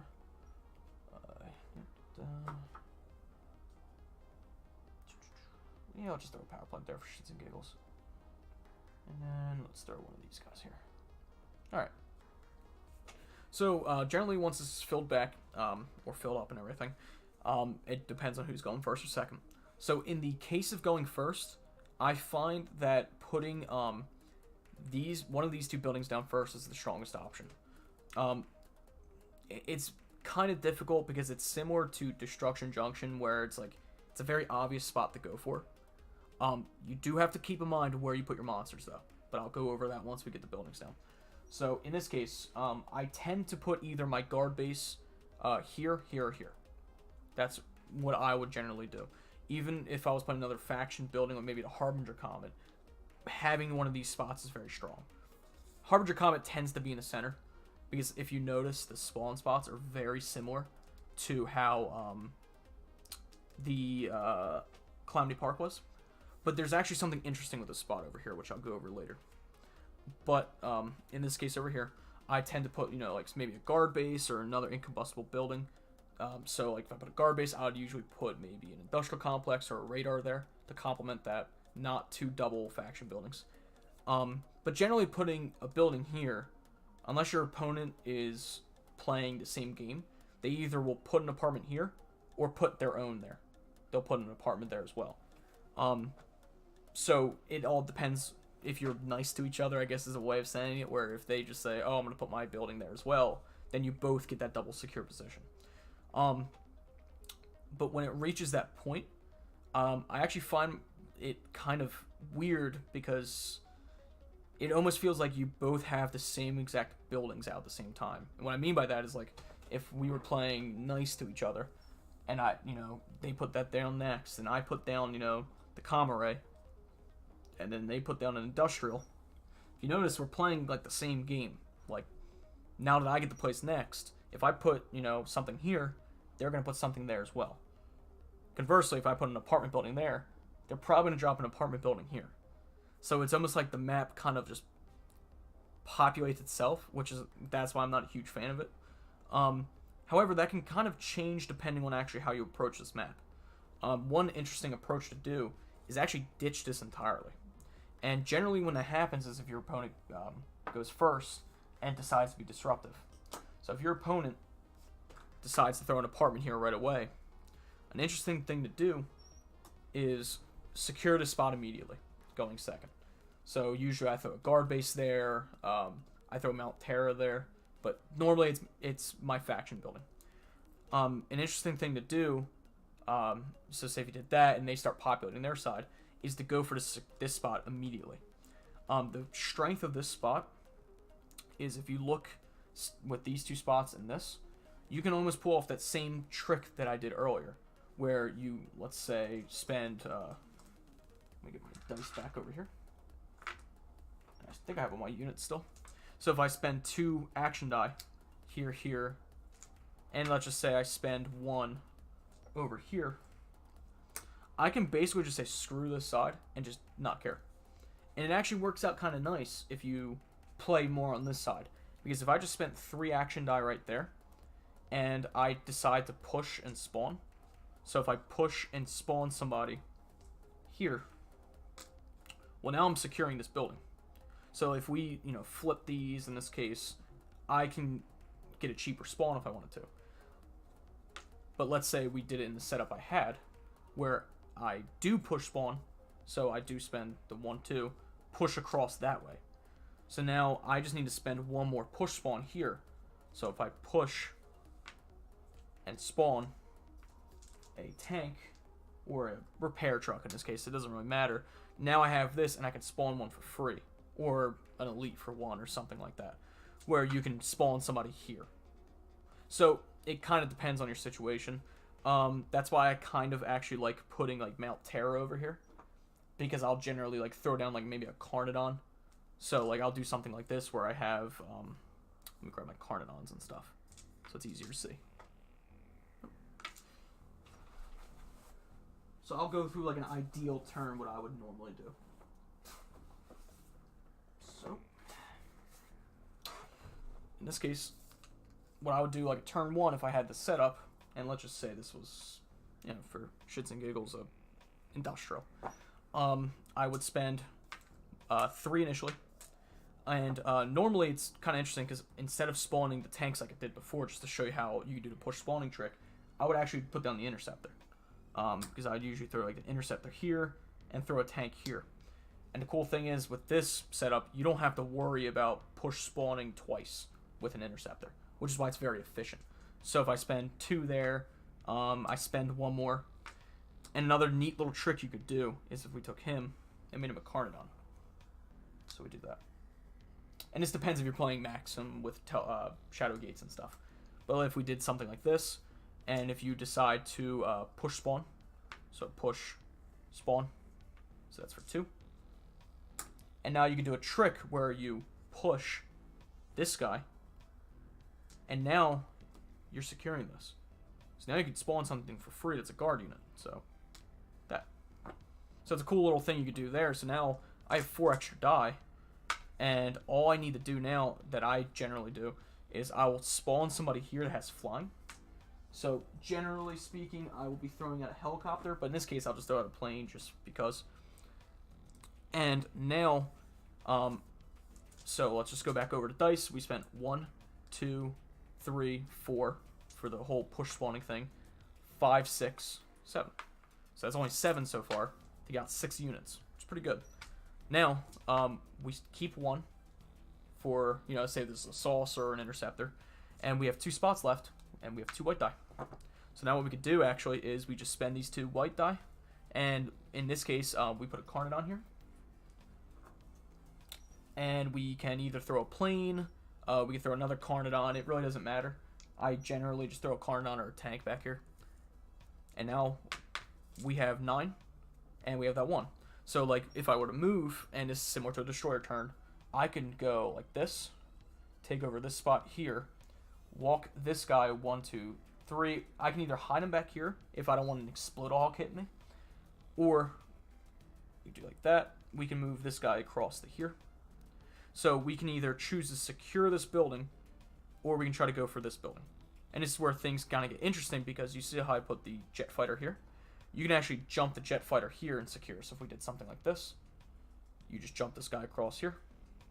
You use 1, 2, 3, 4, 5. You just walk this guy 1, 2, 3, 4 here. So this is where the kind of, you can either use him to spawn or put an elite down if you wanted to. This is where it kind of gets a personal preference. And you're at a point now that now you can just, like, if you're curious, like here, spend 1 for a Shadow Gate. And now the cool thing here is it's horrible if they have an Explodahawk, because they can just hit that and kill all your people. But if you're going, you know, first and they can't get to you with an Explodahawk, you can teleport any one of these guys. And you're securing all of these buildings. So you're getting this building, and these 3 power spots, which is huge. And that's using all your action die as well. I tend to actually do this play. I actually like playing on the left side better than the right side. Conversely, let's say your opponent lets you get away with doing something like this, where you had the double secure, and this was just like an apartment here, and this was over here. I tend to move more to the right. So I'm just going to do it as a guard player perspective, because I did it before as a destroyer perspective. So it's easier for me just to kind of do it as a guard, because I play protectors. So let's see. Here we go. So, like I warned before, putting monsters in this spot and this spot is a death wish. The reason why is because if you place a monster here or here, you can't get this double secure anymore. And that's a huge problem. So if we tend to, you know, put like Armored Axe over here, somewhere he can just walk forward or something like that, we can get this double secure. So what you do, so I'll just kind of go through the motions of the turn again. I basically abandon going for any other secures besides this building and these 2, and just go for power spots. So normally I would say like something like drop 3 units down. So I would drop normally like a Carnodon here, a Carnodon here, and a Interceptor here.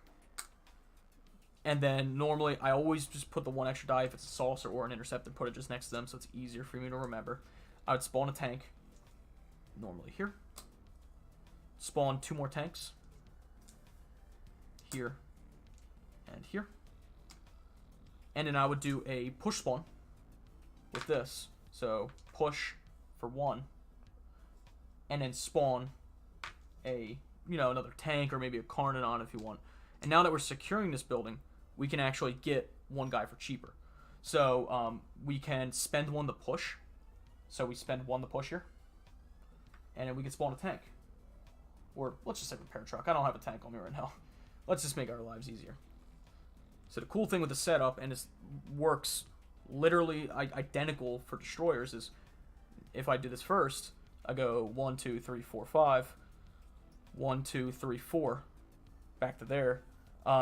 We put, generally it's actually better to put this guy, 1, 2, 3, 4, 5, up to here, and move this guy forward. Oh, sorry, he goes back 1. He's supposed to, you just swap their starting positions. I apologize. Generally, it's easier to start him here and him here, because what you do is, man, I'm hitting everything around.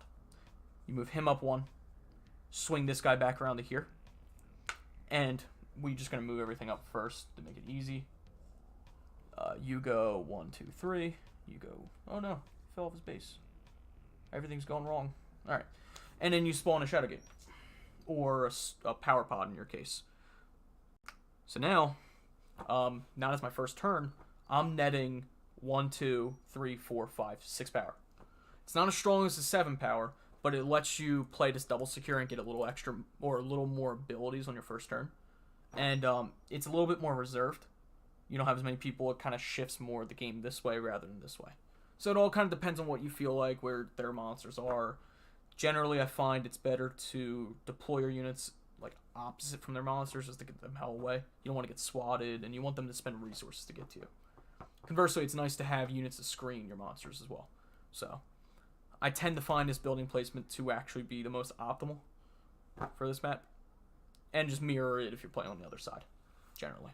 So I believe that is it in terms of your spawning and building placements. Actually, if you guys are curious, I can go through, if you want me to, I can go through the Destruction Junction initial first turn, if you want me to. I can do it for Destroyers or Protectors. If you have any questions or anything, you can ask me. I'll hang around if you want. Since I'm just kind of, I've been rambling on. How long have I been on right now? Man, I've been talking for 2 hours straight. That's impressive. That is impressive. But if you have any other questions or anything, you can ask me in terms of like how to approach, the building placements, where you would put the units, how you'd spawn them and stuff, and where to start your monsters and everything. I was probably gonna cover that in a different section with Mimi. I wanted her to give her advice because it'd be easier to rebound ideas and things I don't even think of. Like right now that, I'm just kind of doing this on the fly that I might forget and she can, help me with. So. Long time? Yeah, long time is right. It's been a minute. I'm curious who's in here right now. I know we got J-Herb. I didn't see anybody else talking so far. I am talking into the void. I'm talking into my own consciousness. This is basically what goes on in my head with going over Mompox stuff in Discord. I just tend to think of all these really like the starting positions and just ramble on about this stuff. So a very informational void. Well, so I originally wanted to do this as a YouTube video and break it up into parts, but the issue I have with doing this is, as you can tell, your unit spawn phase and your building placement phase are almost like they're meshed together. They tend to be very reliant on one another. So how you place your buildings is how you're going to spawn your units. So it's very hard to say, this is where you're going to place your buildings, and not say, oh, this is how you also spawn your units that turn, or how you tend to shift your unit spawns depending on the board.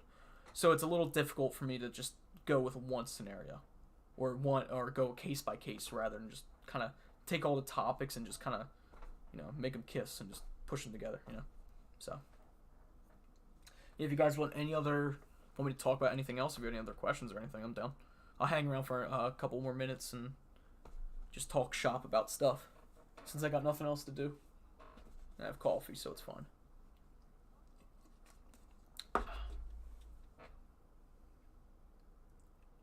Oh, So, best positions for monsters turn 1. So, I'm going to give you the best example for Destruction Junction. Because I feel like that is the most obvious one that's, like, very, very important for people.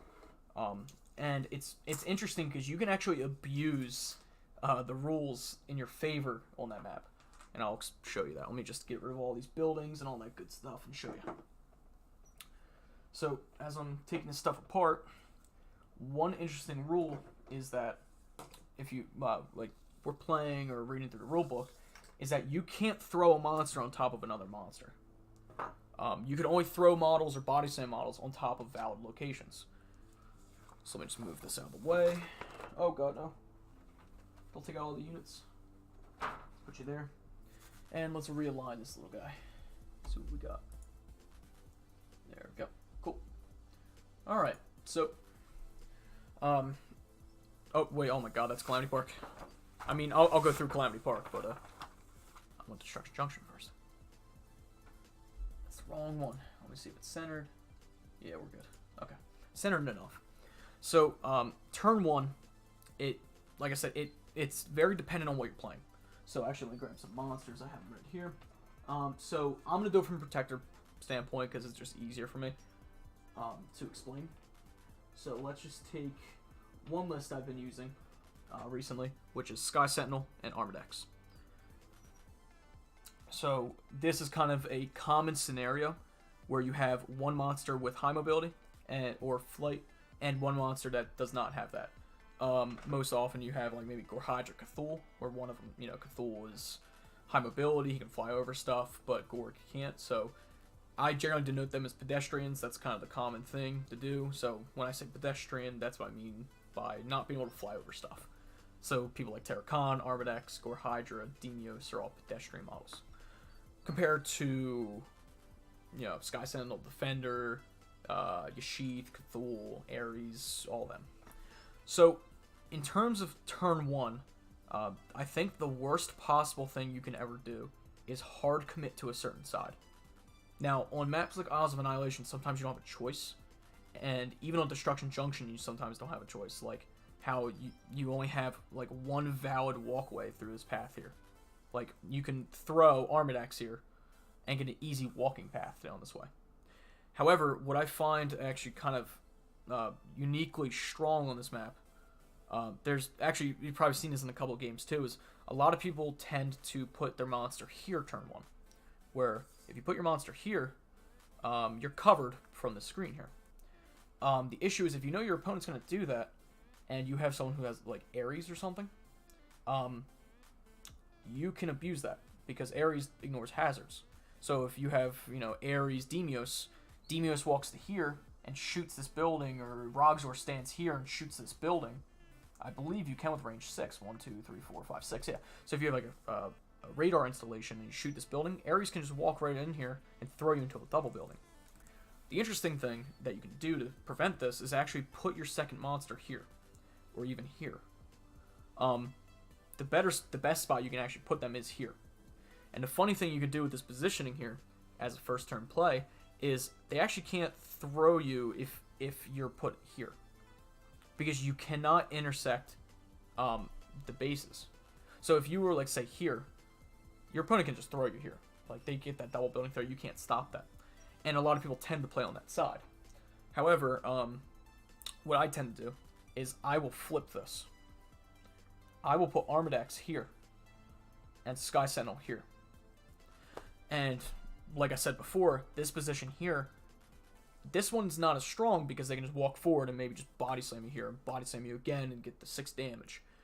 This position's a little more interesting because, especially with Armored X, where you can almost bait them into coming towards you. So you make them spend a lot of action dice to get to this position, and they try to throw this double throw building, and they can't get you here. So they'll throw you either back here or body slam into a single building. But let's say you're playing someone like Armored X, who doesn't really care, and let's say we're going into our building phase, and I put, like, power plants here on purpose.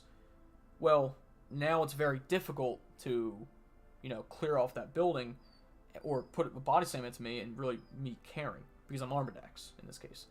Conversely, if I'm playing Cthulhu, I walk Cthulhu here and drop a model in front of me. I put a meat slave in front of me, and most people can't deal with that unless you're playing against another Cthulhu or an Ares. So this position here is actually, strangely enough, very strong, despite it looking very scary with a double building throw. You can kind of abuse the fact that your opponent can't throw you on top of this monster.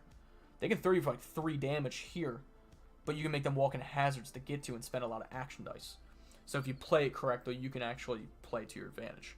I feel like that's something I do a lot on this map. I tend to put my monster there most games. And when I do my unit turn, when I have that extra white dice that I don't care about, I'll throw a unit right here, even if I'm playing someone who can't spawn something. It works with like Zor, who could TP somebody right in front of him. So he could play very, like aggressive here, so he could just run up the board the following turn. So it gives you a lot of options, which I like. So that's one position for starting monsters. So I tend to either, when I start the game, I'll usually, if I have a high mobility and a non-high mobility, I tend to put my non-high mobility monster across here because it gives them a lot of paths to go. And my high mobility usually hides behind this set of buildings because they can just jump across it and get to where they need to go.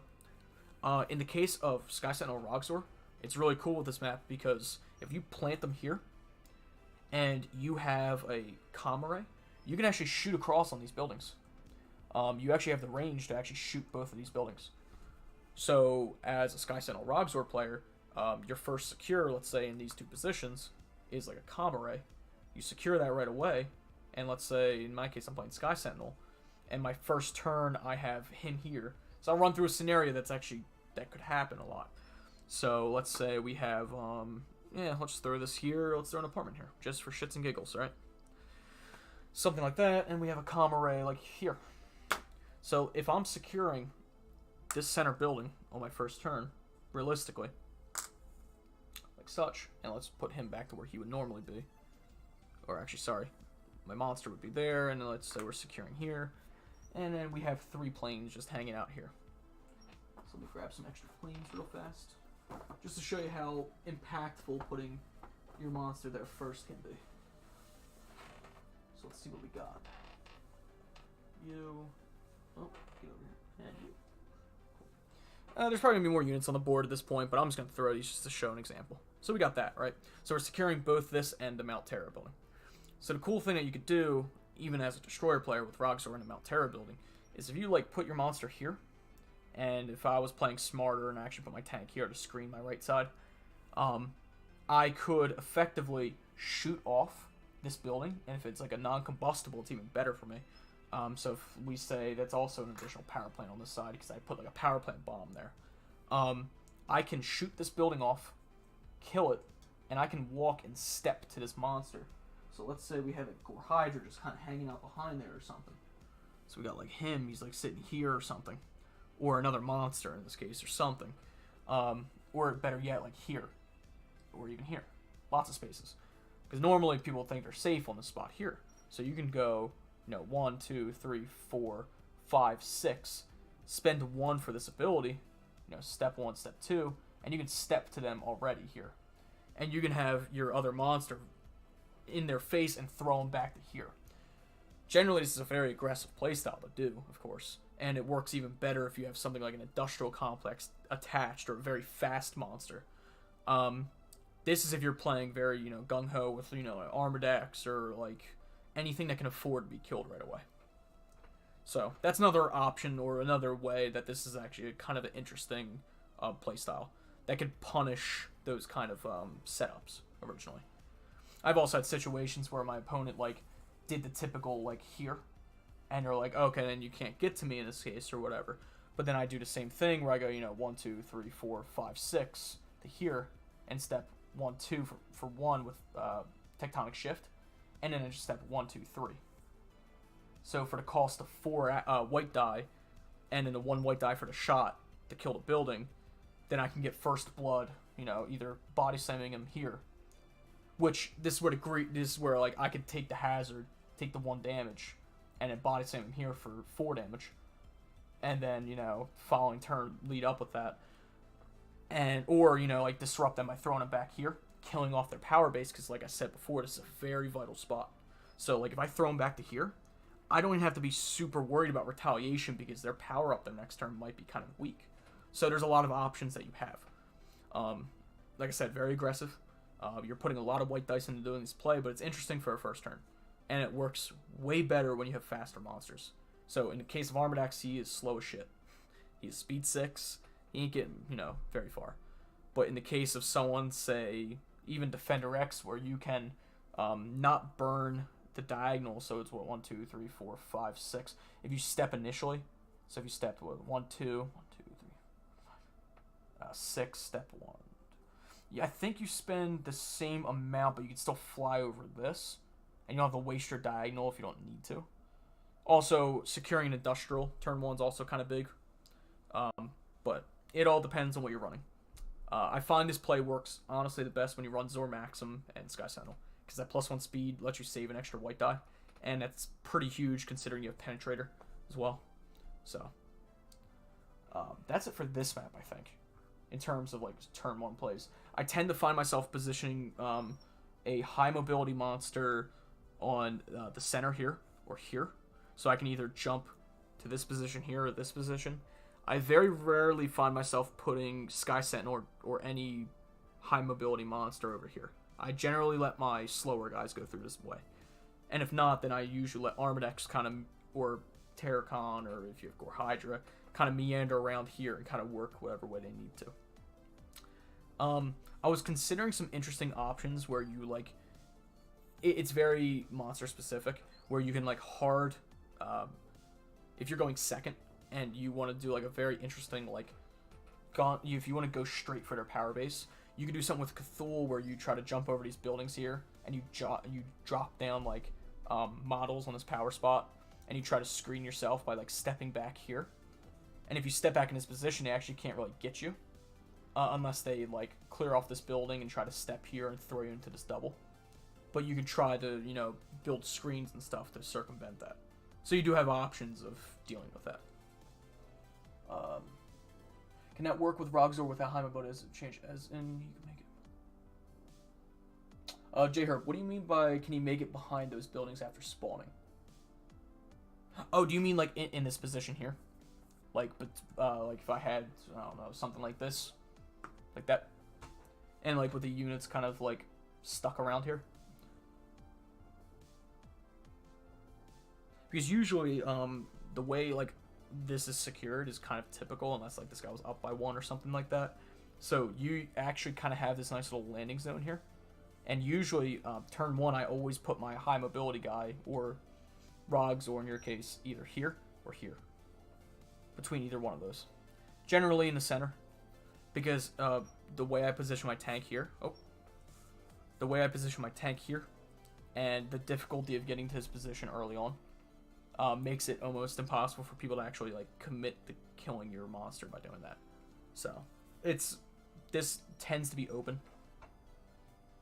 Yeah, so like even with like Gore Hydra, if you're like turn 1, so if I did like something like that, and just say he's Rogzor in this case, since Rogzor is across the room, you just go 1, 2, 3, 4, 5, and you can actually just drop yourself right there and just start shooting across.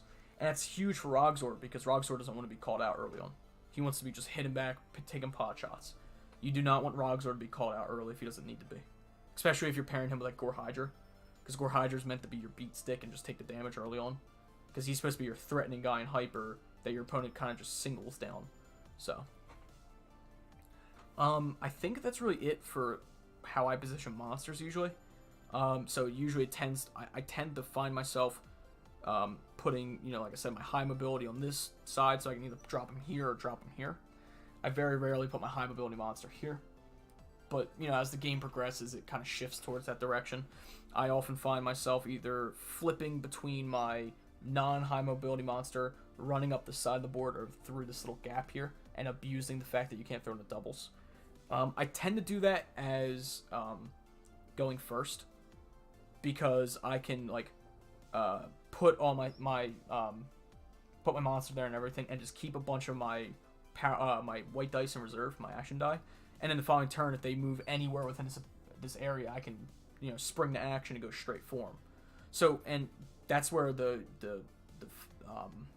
the usefulness or the viability of this move comes in. Because say if I go first and I did the play I said, it's very hard for your opponent, without spending 5 action die to get to you.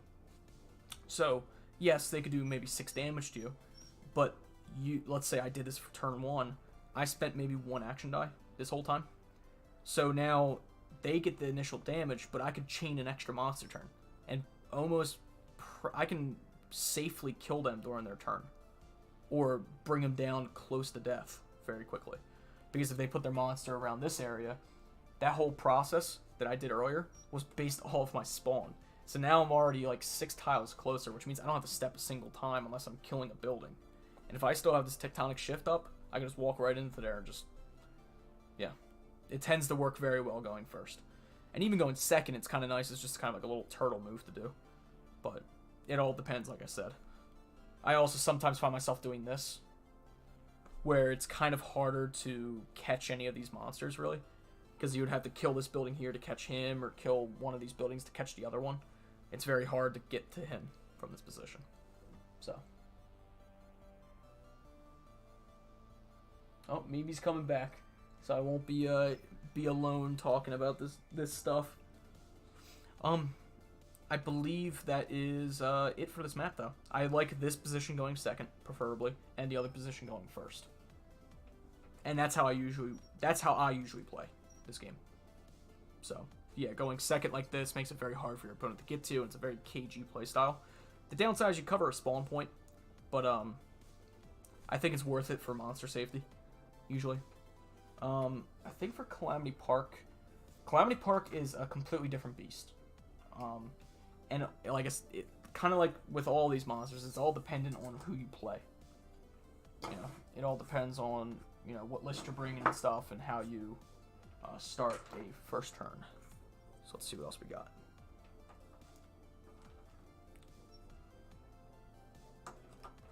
So I'm gonna flip this map over.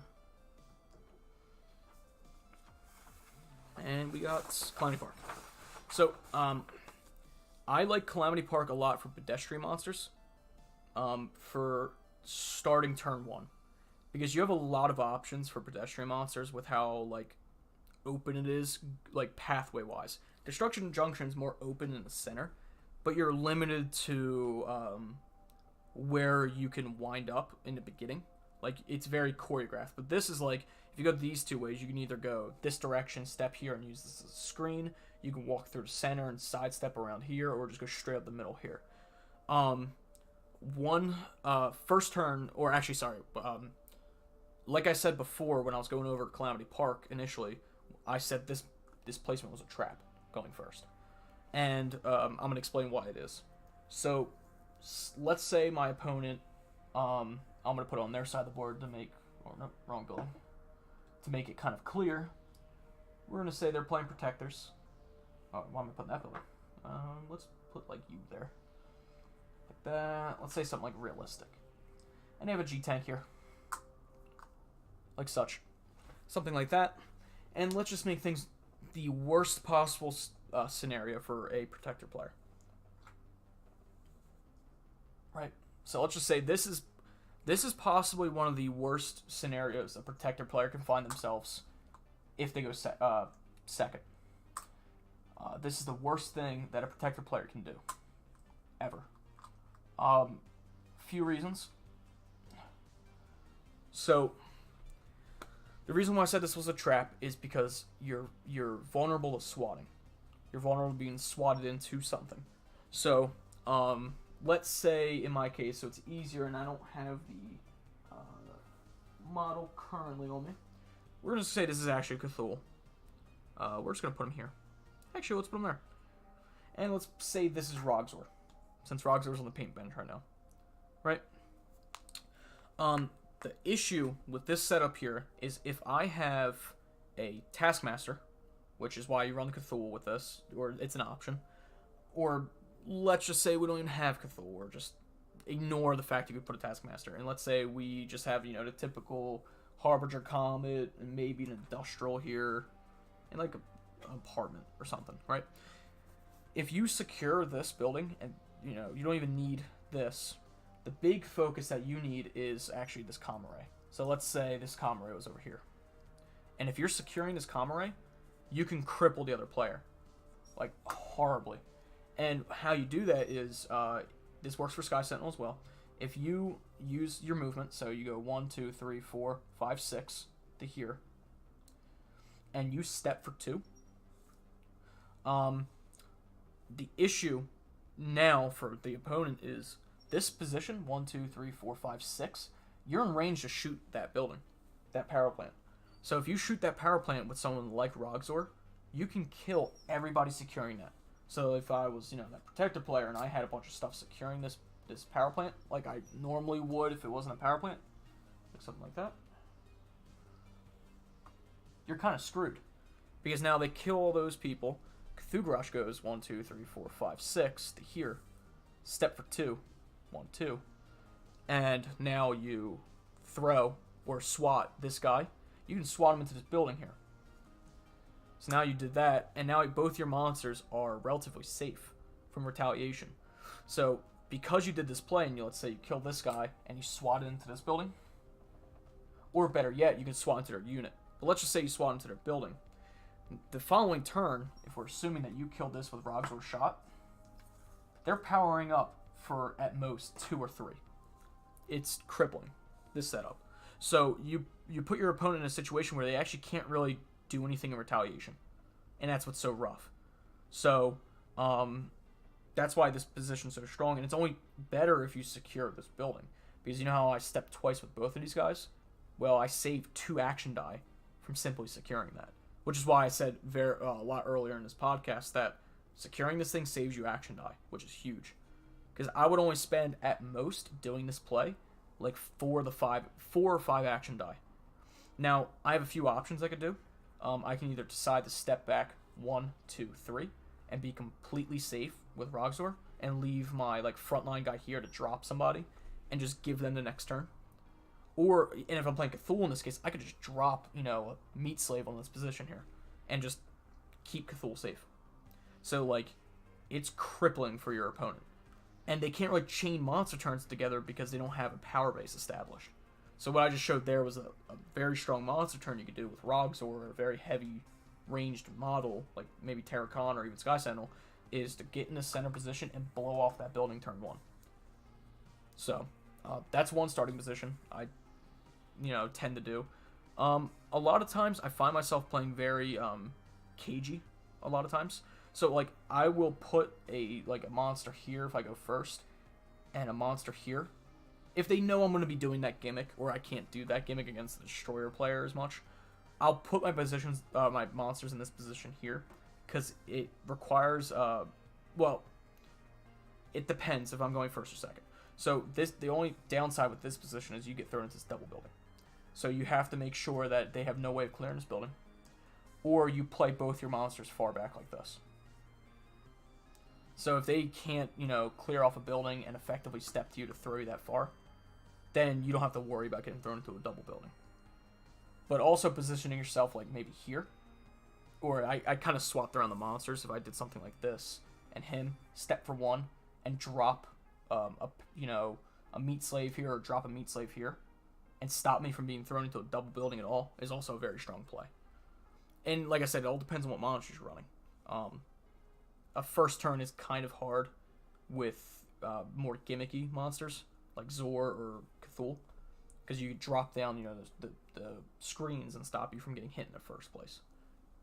So I think that covers most of the first turn for this. I think ideally, if you're going first and you want to go for the gimmick play, shooting off this building and going for the swats here are strong. If you're playing a little bit more turtle heavy, dropping your monster here, and dropping your monster, you can even drop your monster very far back, like here. And if they don't have flying or high mobility to get to, it's actually worth them burning dice to try to step towards you. Because at most, they're only going to be doing, if they do 6 damage to you, they're spending about 6 action dice, 5 to 6 to even do that play. And you can retaliate with a very strong, a hypered model, and just, follow up with that action. I also tend to find myself, dropping maybe a monster over here, and like I said, depending on where you play, which side of the board you play. If they're not playing this corner, I'll play my monsters more like this, first or second regardless, because it's very hard to actually, unless they can't clear this building off and throw you into this double building here, it's very hard for them to deal with that. But of course, if they're playing more unit heavy over here, I'll tend to find myself kind of shifting towards this style, where I'm like here or here, something like that, or even here. Like I said, it all depends on how you approach going towards their units and how disruptive you want to be. So, I think that covers it for this map as well. So I think that answers that. If you have any other questions or anything, if that really helped at all, that's kind of how I see is like if you're putting units on that side of the board, I'll kind of gravitate towards these spots. If you put your units on that side of the board, I'll gravitate towards these spots here, where it's harder to not spend, 5 to 6 action die to do a single throw. And I think that's one thing that's interesting that like I've started picking up on more is I'll purposely give my opponents landing spots. Like I'll give them a square they can land a monster on. But if I know they're putting a speed 6 monster without any speed buffs to get there, and they're putting 6 action die to do, 4 steps, 2 white die on the attack to do a single thing, and I'm taking 6 damage, that means the following turn I can just, punish that. So you have to look for those situations where you can actually, like, bait your opponent into coming towards you. And I find that's very, very, like, useful in this game. And it all boils down to what I said before, is it's all the action dice management. That's all this game is how many action die you have, I think. And whatever saves the most is the best play. So, I think that's mostly it, unless you guys have other questions.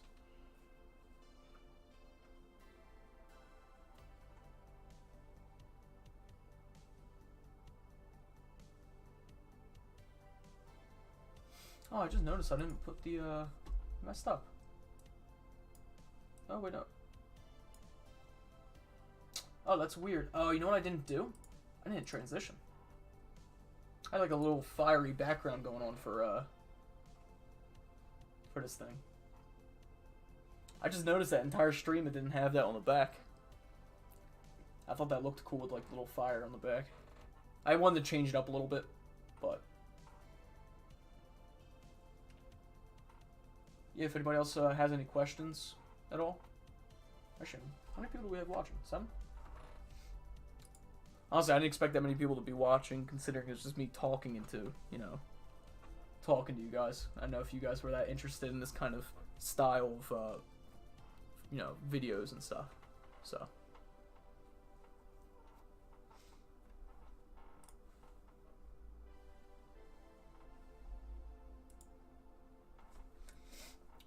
But yeah, if you guys don't have any questions, I'm probably going to hop off at this point. If you guys don't have anything else to, any other questions or anything. I'll probably be on Discord. I'm always on Discord anyway, so if you guys have any other, like, questions on, like, first turns, like, for specific monsters, because I realistically can't go over, like, every single monster, because that also depends on, like, matchups. I can tell you, like, kind of, like, how I would approach it, but I can't go over, like, every single situation, because it's, like, building dependent. I was interested in potentially doing something like a YouTube thing where, like, I would set up a scenario, and you would, like, what's the most optimal way of dealing with a scenario, different ways of dealing with said scenario, depending on the game state and all. I thought that would be kind of a cool video that gives you different perspective of how to approach a situation, depending on the game state and what you're running. So, if you guys are interested in that, just let me know, because I want to kind of branch out instead of just doing games by itself, do something, a little different with that as well. So, yeah. I think I'm going to call it there, though. If you guys have any other questions or anything, just message me on Discord. And, yeah, thanks for watching, guys. Appreciate you, just let me ramble on into the void for, what are we at, like, 2.5 hours, maybe? Yeah, 2 hours, 2 hours, 35 minutes. Whew. Okay. Well, thanks, guys, and have a good one.